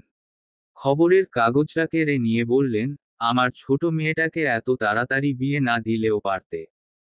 সুলতান মাহমুদ অবাক হলেন না। এ কথা তিনি নতুন শুনছেন না। সারাহ শ্বশুর বাড়ি যাওয়ার পর থেকেই বলে চলেছে। স্ত্রীকে ইশারা করে পাশে বসতে বললেন। মায়া বেগম সত্যি সত্যি বসে পড়ল। ধরো তোমার সামনে তোমার মেয়েকে জাহান্নামে দেওয়া হলো, তোমার কেমন লাগবে? মায়া বেগম চমকে উঠলেন। নিজের বুকে হাত রেখে বললেন, আস্তাগফিরুল্লাহ, সব কি বলছো? আগে বলো পারবে? কখনোই না। আমি চেয়েছি আমাদের মেয়েটা হালাল ভাবে বাঁচুক। কোনো হারাম কিছু তাকে স্পর্শ না করুক। সুস্থ সুন্দর জীবন হোক তার। ও আমাকে কথা দিয়েছিল কখনো হারামে জড়াবে না। আবেগের বশে মানুষ অনেক ভুলই করে প্রিয়। আমি তাকে সেই সুযোগটাই করে দেইনি। বর্তমানে ফিতনা দেখে নিজেকে দূরে রাখা বড্ড কঠিন। ওরা সুখী হবে তো, ইনশাআল্লাহ। তুমি চিন্তা করো না। মায়া বেগম ইতস্তত বোধ করতে করতে মৃদুস্বরে বললেন, তারা দুজনেই ছোট, এখন তাদের পড়াশোনার বয়স, যদি এখনই বাচ্চা কাচ্চা। সুলতান মাহমুদ হাসলেন। একটু রসিকতা করেই বললেন, এত চিন্তা কিসের? নানি দাদিরাই মানুষ করে দিবে। আপাতত চলো তোমার কাজে একটু সাহায্য করি। লাগবে না, তুমি রেস্ট নাও। আরে চলো তো। সারাহ বসে বসে সবজি কাটছে আর মহুয়া বেগমের সাথে গল্প গুজব করছে। ঈদের আর কয়েকটা দিন বাকি, কলেজও ছুটি দিয়েছে। এখন আপাতত সারাহ ঘরের কাজে হাত দিয়েছে। ক্লাস শুরু হয়ে গেলে আর তেমন কিছুই করতে পারবে না। তাই এই সময়টায় শাশুড়ি মায়ের থেকে বেশ কয়েক পদের রান্না বান্না শিখে নিয়েছে। মহুয়া বেগম নিজেও ভীষণ খুশি। মেয়েটার মা ডাক শুনলেই তার পোড়ানটা জুড়িয়ে যায়। সারাহ সবজি কাটতে কাটতে হুট করে হাত কেটে নিয়েই চেঁচিয়ে উঠল, সবেই ছুরি দিয়ে মরিচ কেটেছে। তার চিৎকার শুনে মহুয়া বেগম লাফিয়ে উঠলেন। হাত টেনে ধরে বললেন, কি রে, দেখে কাটবি তো? কখন থেকে বলছি আমাকে দে। দেখ কতখানি কেটে গেল। চল চল, হাত দিয়ে নিবি, জ্বালা কমবে না নইলে। ইহান ঘরেই ছিল, বসে বসে হাদিসের বই পড়ছিল। সারাহ চিৎকার শুনে নিজেও ছুটে গেল। মহুয়া বেগম ছেলেকে দেখেই বললেন, তাড়াতাড়ি যা, স্যাভলন নিয়ে এসে পরিষ্কার করে দে। ইহান আবার ঘরে ছুটে গেল। ফার্স্ট এইড বক্স নিয়ে আবার ফিরে আসলো। সারাহকে টেনে নিয়ে গিয়ে সোফায় বসলো। দেখি হাতটা দাও। সারাহ নাক টানতে টানতে বলল, বলছিলাম কি। চুপ। সারাহ কিছু না বলে চোখ বন্ধ করে ফেলল। যদিও সে ভবিষ্যতে ডাক্তার হবে, কিন্তু তার এই স্বভাব ছোট থেকেই। তার মতে হাত পা কেটে যতটা না জলে, ওষুধ লাগালে তার থেকে দ্বিগুণ জলে। কিন্তু তার হয়ে যদি এ কথা বলে রোগীকে, তাহলে নিশ্চিত গণধোলাই খাবে। এসব ভেবেই দীর্ঘশ্বাস ফেলল সারাহ। ইহান ওষুধ লাগাতেই সে ছটফটিয়ে উঠল। ছোট ছোট করে বলল, জ্বলছে তো। এই তো হয়েছে আর অল্প একটু। মহুয়া বেগম সারাহ পেছনে বসে জড়িয়ে ধরে বললেন, কিচ্ছু হয়নি মা, আছে তো। সারার চোখটা ছলছল করে উঠল। আজ বুঝল তার মা কেন সব সময় দিনদার পরিবারে মেয়ে বিয়ে দিতে চাইতেন। সব সময় কেন এই দোয়াটাই করতেন। মাঝে মাঝে সে বিরক্ত হয়ে বলল, মা তুমি প্রতিষ্ঠিত হওয়ার দোয়া আগে না করে এই দোয়া আগে কেন করো? তখন মায়া বেগম হেসে বলতেন, ভালো শ্বশুর শাশুড়ি পেলে তারাও তোকে প্রতিষ্ঠিত হতে সাহায্য করবে। এখন বুঝবি না, পরে বুঝবি। ইহান খুব যত্ন সহকারে সারার আঙুলটা পরিষ্কার করে ব্যান্ডেজ করে দিল। হয়ে যেতেই মহুয়া বেগম ইশারা করে ভেতরে নিয়ে যেতে বললেন। ইহান তাকিয়ে দেখল সারা এখনো চোখ বন্ধ করে আছে। মহুয়া বেগম নিজেও ড্রয়িং রুম থেকে চলে গেলেন। ইহান টুপ করে সারাহকে কোলে তুলে নিল। সারাহ ভরকালো হকচকিয়ে পড়ে যাওয়ার ভয়ে ইহানের গলা জড়িয়ে ধরে বলল, আরেহ আরেহ, কি করছো, নামাও। ইহান শুনল না। একদম রুমে এনে বিছানায় বসিয়ে দিল। গম্ভীর ভাব এনে মৃদুস্বরে বলল, একটু রেস্ট নাও। সারাহ মাথা নাড়িয়ে সম্মতি দিল। ইহান তার পাশে বলল, আমি মাথায় হাত বুলিয়ে দিচ্ছি, একটু ঘুমাও। আচ্ছা। সারাহ রুমে মধ্যে পায়চারি করছে, তার আজকে ভীষণ বাইক চালানো শেখার ইচ্ছে করছে। কিন্তু তার থেকে তো ইহানের বাইকের ওজন বেশি, এখন কি করবে? ইহান অনেকক্ষণ যাবৎ বাহিরে গেছে, এখনো আসেইনি। সারাহ বার দরজায় উকি ঝুঁকি মারছিল। তখনই ইহান রুমে ঢুকলো, সারাহকে তাকিয়ে থাকতে দেখে বলল, কি ম্যাম, আমার জন্য অপেক্ষা করছিলেন নাকি? সারাহ মুখ ভেঙচি দিয়ে বলল, আমি বাইক চালানো শিখব। ইহান ভাবল হয়তো ভুল শুনেছে, তাই আবার জিজ্ঞেস করল, কি করা শিখবে? বাইক চালানো। ইহান হাতে থাকা ঘড়িটা খুলতে খুলতে টিটকারি মারল, বলল, এটা বড়দের কাজ খুকি। দেখো, মজা করবে না, আমার অনেক শখ হয়েছে। তোমার থেকে বাইকের ওজন বেশি, পড়ে টরে গেলে অনেক ব্যথা পাবা। না, এসব বলবে চলবে না। শিখাবে নাকি বাবাকে গিয়ে বলবো? কথায় কথায় বাবার হুমকি দেওয়ায় ইহান কড়া চোখে সারাহ দিকে তাকিয়ে পা থেকে মাথা অবধি দেখে বলল, তুমি যদি আমাকে কোলে তুলে মাত্র 10 হাত যেতে পারো তবেই আমি তোমাকে বাইক চালানো শিখাবো। সারাহ রেগে গেল। কারণ সে জানে পারবে না। মুখ গুমরা করে বাহিরে চলে গেল। ইফতারি পরেও সারাহকে রুমে আসতে না দেখে ইহান ডাক দিল। সারাহ এবার না চাইলেও মহুয়া বেগম তাকে পাঠিয়ে দিল। রুমে ঢুকেও গোমরা মুখ নিয়েই বলল, কি হয়েছে? ইহান হাত টেনে ধরে বলল, রাগ করেছ বউ? সারাহ হাত ছাড়িয়ে বলল, না, খুশি হয়েছি। ইহান হতাশ সুরে বলল, জানো কালকে একটা হাদিস পড়েছি? না, জানতাম না। আচ্ছা শোনো শোনো। শুনছি শুনছি। ইহান একদম মুখস্থ বিদ্যার মতো গড়গড় করে বলল, নারীকে পুরুষের পাঁজরের বাঁকা হাড় দিয়ে সৃষ্টি করা হয়েছে। সে তোমার জন্য কখনোই সোজা হবে না। তাকে দিয়ে কাজ আদায় করতে হলে এই বাঁকা অবস্থায় আদায় করতে হবে। এটি সোজা করতে গেলে ভেঙ্গে যাবে। সারাহ গভীর মনোযোগ দিয়ে শুনল, অতঃপর ইহানকে কিছু বলতে না দিয়ে নিজেই বলল, দেখেছ, নারীদের কোনো দোষ নেই, সব দোষ পুরুষের পাঁজরের হাড়ের। সরাহ ইহানের সম্পর্কটা এখন আর 5টা স্বামী স্ত্রীর মতোই চলছে। তবে সে সাথে সমান তালে চলছে ঝগড়া। 10 মিনিটে 3বার ঝগড়া লাগে, 3বার ঠিক হয়। কাল ঈদ। শ্বশুর বাড়িতে প্রথম ঈদ সারাহ। সবার কাছে থেকেই শাড়ি ড্রেস অনেক কিছুই পেয়েছে। ইহানও তাকে শাড়ি এনে দিয়েছে। কিন্তু কারটা রেখে কারটা পরবে এটা নিয়ে ভীষণ কনফিউজড। সমাধান করে দিলেন মহুয়া বেগম। তার যেটা ভালো লাগে সেটাই পরবে, কেউ কিছু মনে করবে না। ইহান মাগরিবের নামাজ শেষ করে বাসায় আসলো। সারাহ তখন শাশুড়িকে মেহেদি পরিয়ে দিচ্ছিল। তাকে দেখেই মহুয়া বেগম বললেন, তুই মেহেদি নিবি ইহান? ইহান সবে টুপি খুলে বসতে বসতে বলল, ওসব মেয়েরা পরে, ছেলেরা নয়। কথা ধরল সারাহ। মুখ ভেঙচি দিয়ে বলল, ছেলেরাও পরে। মহুয়া বেগমের মেহেদি দেওয়া হয়ে যেতেই রুমে চলে গেলেন। ইহান সারার হাত ধরে বলল, চলো চাঁদ রাত উপভোগ করে আসি। বলেই হাত ধরে হাঁটা ধরল। ইহানদের ছাদটা সুন্দর। গোলাপ গাছ দিয়ে পরিপূর্ণ। তবে ইন্টারেস্টিং বিষয় হচ্ছে এখানে গোলাপ ছাড়া অন্য কোনো ফুলের গাছ নেই। ছাদের এক পাশে বিভিন্ন কালারের গোলাপ। এর কারণটা অবশ্য সারাহ জানা। এই কাজটা ইহানেরই, গোলাপ তার ভীষণ পছন্দ, তাই ছোট থেকেই যেখানেই গোলাপ গাছ পেত বাসায় নিয়ে আসতো। ইহান সারাহ হাত ধরে ছাদের একদম কিনারে গিয়ে দাঁড়ালো।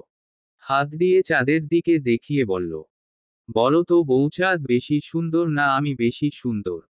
সারাহ একবার ইহানের দিকে আউট চোখে তাকিয়ে বলল, চাঁদটাই বেশি সুন্দর। না ভুল, আমি বেশি সুন্দর। হো হো। ইহান একই প্রশ্ন সারাহকে করতে বলল।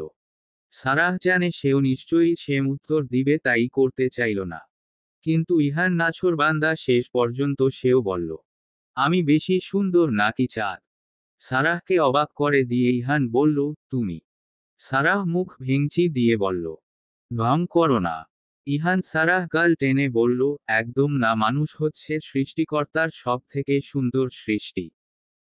সারাহ ছোট ছোট করে তাকালো, এই ছেলে কখন সিরিয়াস হয় কখন মজা করে বোঝা কঠিন। এই প্রথম বাড়ি ছাড়া, পরিবার ছাড়া ঈদ সারাহ খারাপ লাগছে। ছুটে বাসায় চলে যেতে ইচ্ছে করছে। তার ভাইয়াটা নিশ্চয়ই কালকে অনেক কান্নাকাটি করবে। ঈশস যদি যেতে পারত। তাকে চিন্তিত দেখে ইহান হুট করে জড়িয়ে ধরে চেঁচিয়ে বলল, ঈদ মোবারক বউ। সারাহ প্রথম চমকে উঠল। কান একদম শেষ। হালকা রাগ দেখাতে চেয়েও পারল না। এক গাল হেসে বলল, ঈদ মোবারক। সারাহ সকালে উঠেই শাশুড়ি মায়ের সাথে হাতে হাতে সেমাই পরোটা বানালো। অতঃপর ইহানরা আসার আগেই গোসল করে নতুন ড্রেস পরে নিল। সেজেগুজে সবার আগে মাকে ভিডিও কল দিল। বেশ অনেকটা সময় সবার সাথে কথা হলো। মেয়ের সাথে হাসি মুখে কথা বললেও কল কাটার পরে কান্না করলেন মায়া বেগম। সারিফ ছুটে এসে মাকে জড়িয়ে ধরে বলল, কেঁদো না মা, আমি তোমাকে আপুর কাছে নিয়ে যাব। মায়া বেগম কাঁদতে কাঁদতে হেসে ফেললেন। তখনই সুলতান মাহমুদের গলা বাহিরে থেকে শোনা গেল। সারিফ মাকে টানতে টানতে নিয়ে গেল। বাবার সামনে গিয়ে দাঁড়িয়ে সালাম দিল। আসসালামু আলাইকুম বাবা, আমার সালামি। সুলতান মাহমুদ ছেলের মাথায় হাত বুলিয়ে সালামি ধরিয়ে দিলেন। অতঃপর স্ত্রীর দিকে তাকিয়ে বললেন, আপনি কি সালামি নিবেন না নাকি? মায়া বেগম এবার নিজেও সালাম দিলেন। সুলতান মাহমুদ তাকেও সালামি দিয়ে সারাহ আর ইহানের সালামিটাও ধরিয়ে দিলেন। স্ত্রী চোখ সবে ছলছল করে উঠছিল তার আগেই বললেন, চলো চলো খেতে দাও, ভীষণ ক্ষুধা লেগেছে। মায়া বেগম এবার ছুটতে ছুটতে রান্নাঘরে চলে গেলেন। সুলতান মাহমুদ একটা দীর্ঘশ্বাস ফেলে সারিফের হাত ধরে পিছু ধরল।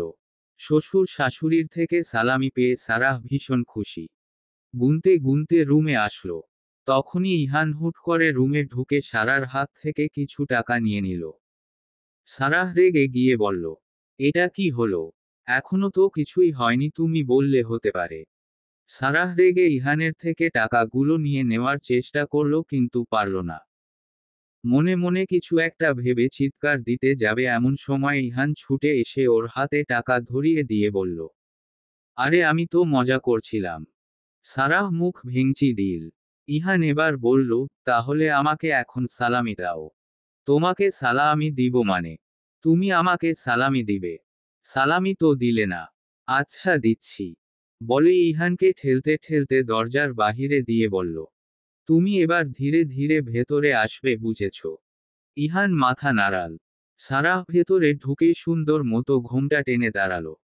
ইহান তার মতিগতি দেখতে দেখতেই ভেতরে ঢুকল। সারাহ সালাম দিয়ে বলল, আসসালামু আলাইকুম, সালামি দাও।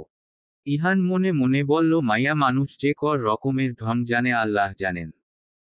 পাঞ্জাবির পকেট থেকে ৩,০০০ টাকা বের করে ধরিয়ে দিল।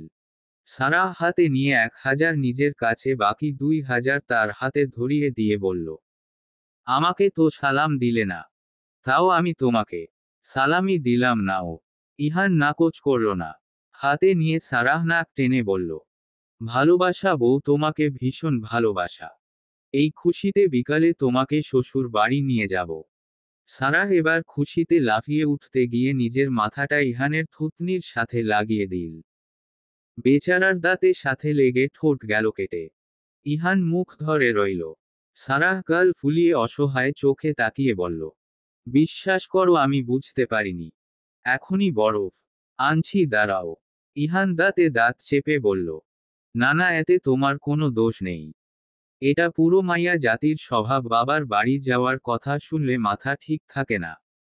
দম্পতি জীবনে দেখতে দেখতে প্রায় 1 বছর হতে চলল ইহানদের।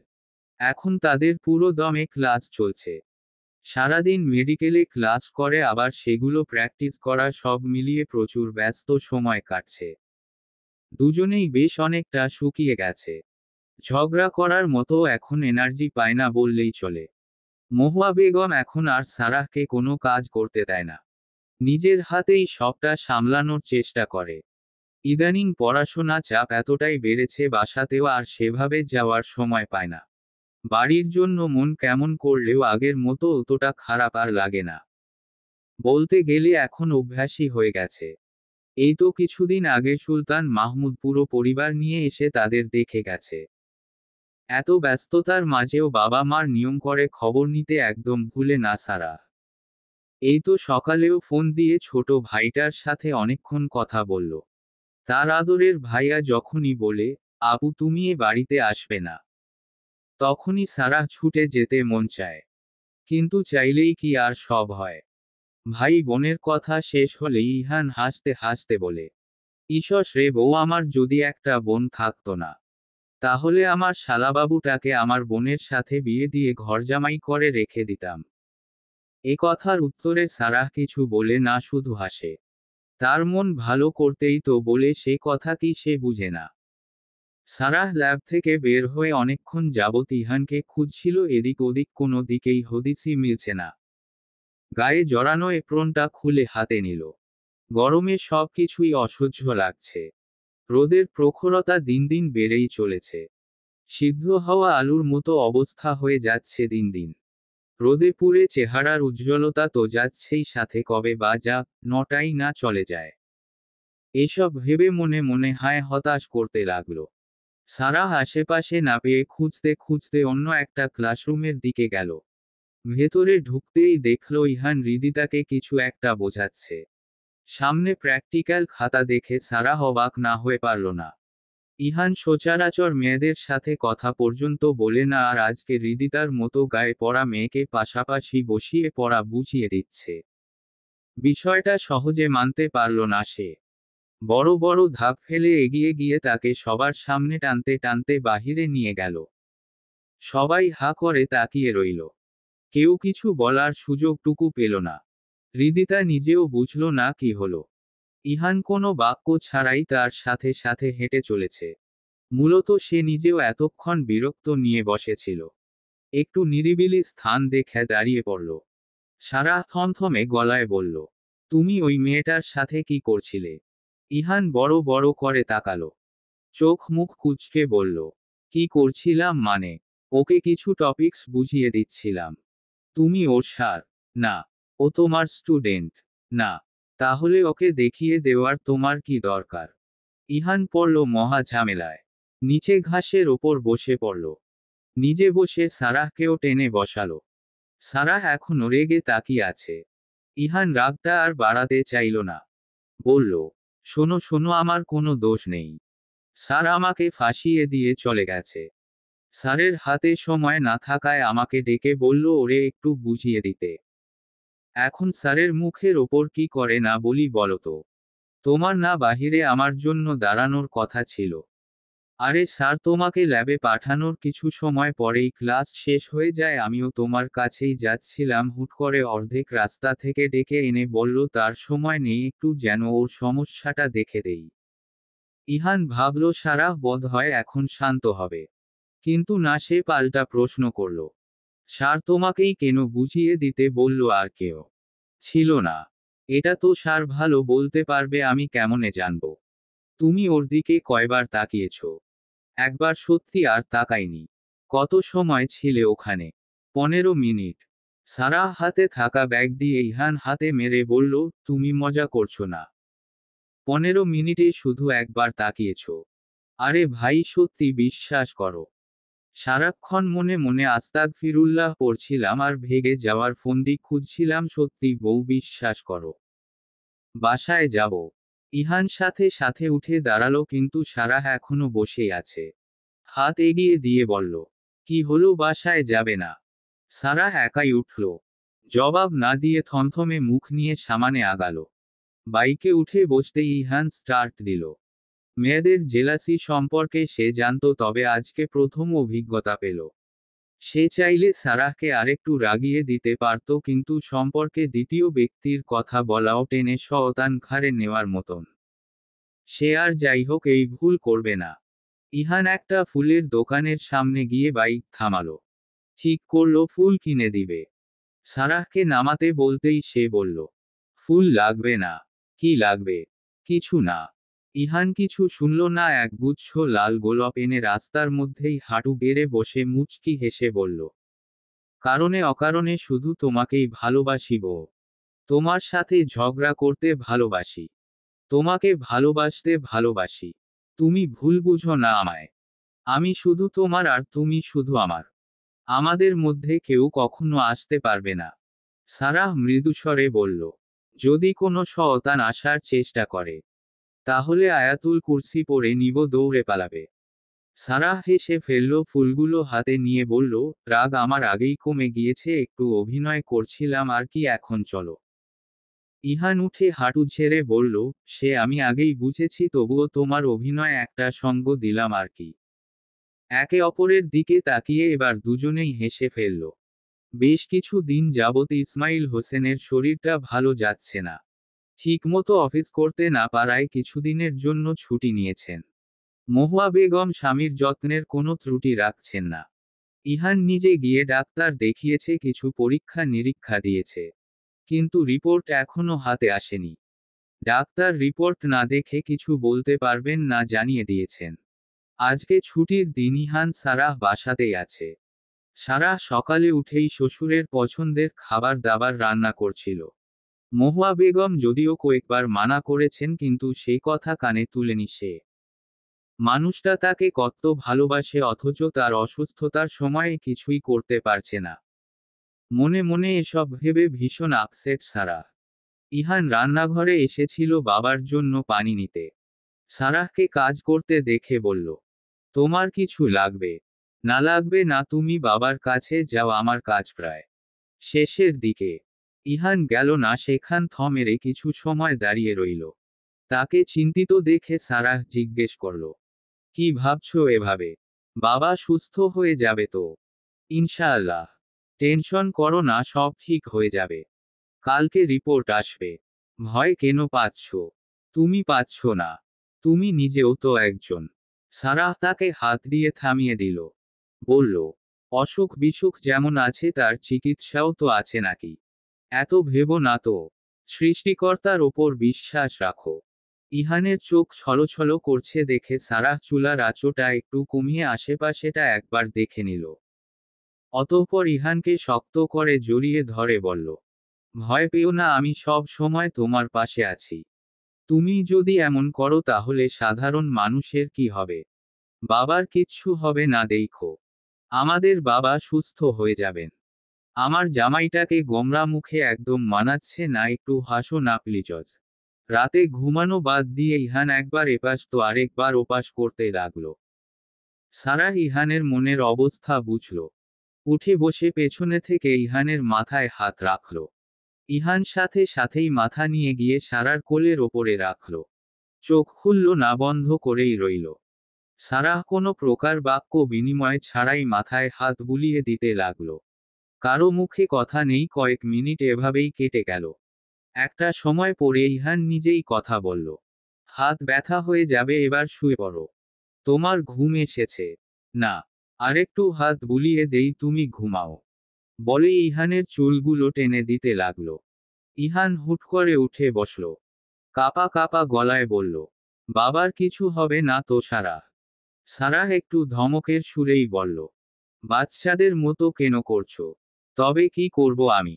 সারাহ মুচকি হেসে বলল, দিনদার ব্যক্তির কাজ আল্লাহর ওপর বিশ্বাস রাখা। তুমি কি তা ভুলে যাচ্ছ? বারবার কেন হতাশায় ভুগছো? সৃষ্টিকর্তা মানুষকে অসুখ বিসুখ দেন পরীক্ষার উদ্দেশ্য। ধৈর্য ধরো বাবা, সুস্থ হয়ে যাবেন ইনশাআল্লাহ। ইনশাআল্লাহ। শোনো, তুমি তো আমাকে মাঝে মাঝেই হাদিস শোনাও। আজকে আমি তোমাকে একটা বিশেষ আমল শিখিয়ে দেই। যখন দেখবে এদিক ওদিক কোনো গতি নেই, বিপদে উদ্ধার হওয়ার উপায় নেই, তৎক্ষণাৎ চোখ বন্ধ করে বিশ্বাসের সাথে পড়বে, হাসবুনাল্লাহু ওয়া নিমাল ওয়াকিল।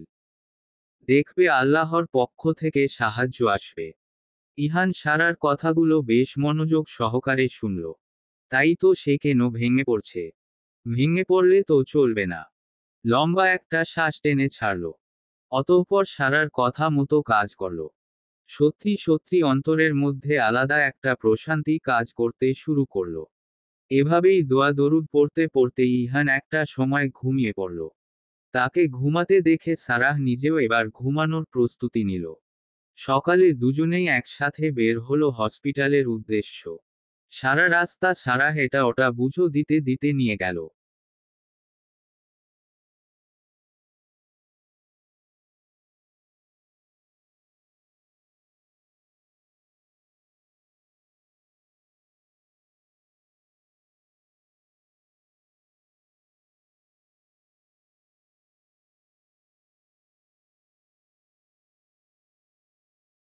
গেল। অনেক কথা বলেও ইহানের মন ঘুরাতে পারল না। সে মুখ গোমরা করেই সারাটা পথ বাইক চালিয়ে গেল। সারাহ দীর্ঘশ্বাস ফেলল। হসপিটালে ঢুকে রিপোর্টগুলো তুলে ডক্টরের কেবিনে ঢুকলো দুজনেই। ডক্টর রিপোর্টগুলো বেশ ভালো করে চেক করে বলল, উনার লক্ষণ শুনে আমি যেটা সন্দেহ করেছিলাম সেটাই। দেখুন, উনার কিডনিতে পাথর হয়েছে। আপনারা দুজনেই তো মেডিকেল স্টুডেন্ট, উনার প্রাথমিক লক্ষণ খেয়াল করেনি। সারা ইহানের দিকে তাকালো। না, ইহান বেশ স্বাভাবিকভাবেই বসে আছে। ইহান মৃদু সুরে বলল, আমরা সেভাবে খেয়াল করিনি। আর বাবা প্রথম দিকে আমাদের কিছু জানায়নি, সেদিন আমি জোর করে আপনার কাছে নিয়ে এসেছিলাম।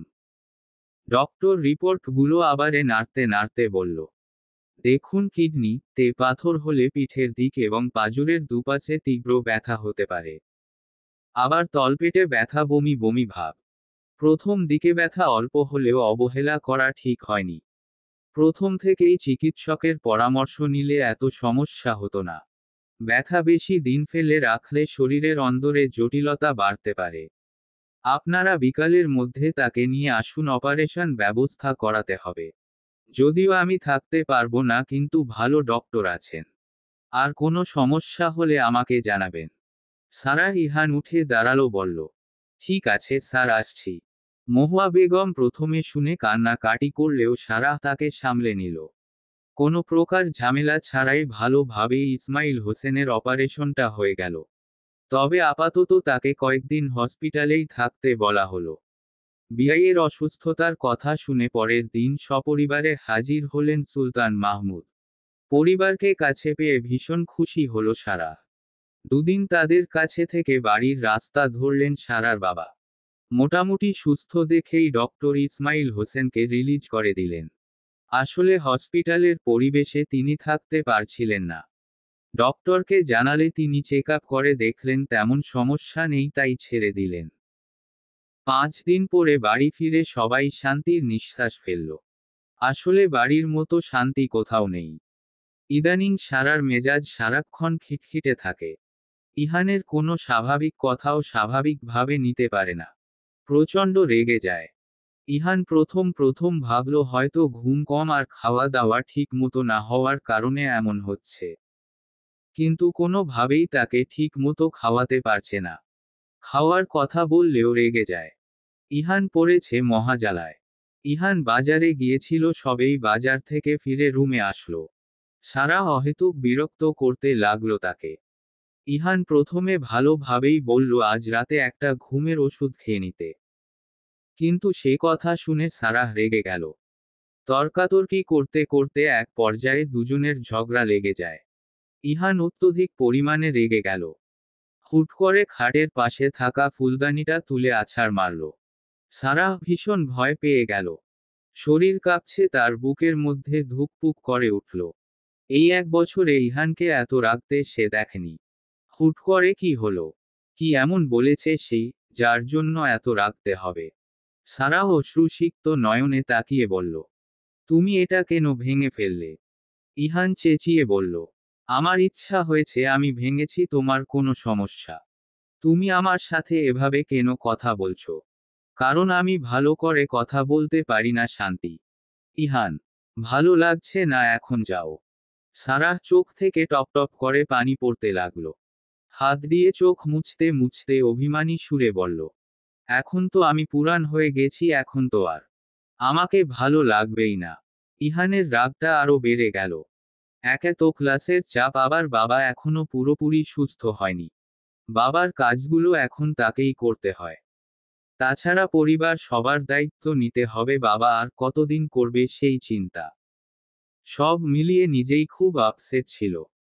হুট করে সারার এমন বিহেভ নিতে পারল না। এই কথা শুনে নিজের চুল নিজেই টেনে ধরে বলল, হ্যাঁ ঠিকই ধরেছ। আমার জীবনের সবচেয়ে বড় ভুল ছিল বাবার কথায় অল্প বয়সে বিয়ে করা। কথায় কথায় ঝগড়া ছাড়া আর কিছু পারো না, তাই না? দয়া করে এসব বন্ধ করো। আমার সাথে থাকতে সমস্যা হলে দরজা খোলা আছে। সারা এবার ফুপিয়ে কেঁদে উঠল। হঠাৎ মুখ চেপে ধরে ওয়াশরুমে দৌড় দিল। ইহান বিছানার বসে এক ঢোকে এক গ্লাস পানি ঢকঢক করে পান করল। একটু শান্ত হতেই বুঝল, রাগের মাথায় সারাহকে এভাবে বলা ঠিক হয়নি। নিজের ভুলটা বুঝতে পারল। ঠিক করল সারাহ বের হলে সরি বলবে। কিন্তু অনেকক্ষণ যাবৎ তাকে আসতে না দেখে নিজেই এগিয়ে গেল, দরজার কাছে আসতেই বমি হওয়ার শব্দ শুনতে পেল। ইহান সাথে সাথে দরজায় টোকা দিয়ে ডাকতে শুরু করল, সারাহ কি হয়েছে? দরজা খুলো। বমি করতে করতে ক্লান্ত হয়ে পড়ল সারাহ। ক্লান্ত শরীর নিয়ে নিচেই বসে পড়ল। সেখানেই কিছু সময় বসে রইল। ইহানের ডাকাডাকি শুনে অনেক কষ্টে উঠে দাঁড়ালো। দরজার খুলে দিতেই ইহানের ওপরে ঢুলে পড়ল। চলবে। গল্প, বসন্তের শেষে প্রণয়। লেখনীতে মিশকা মুন। সূচনা পর্ব।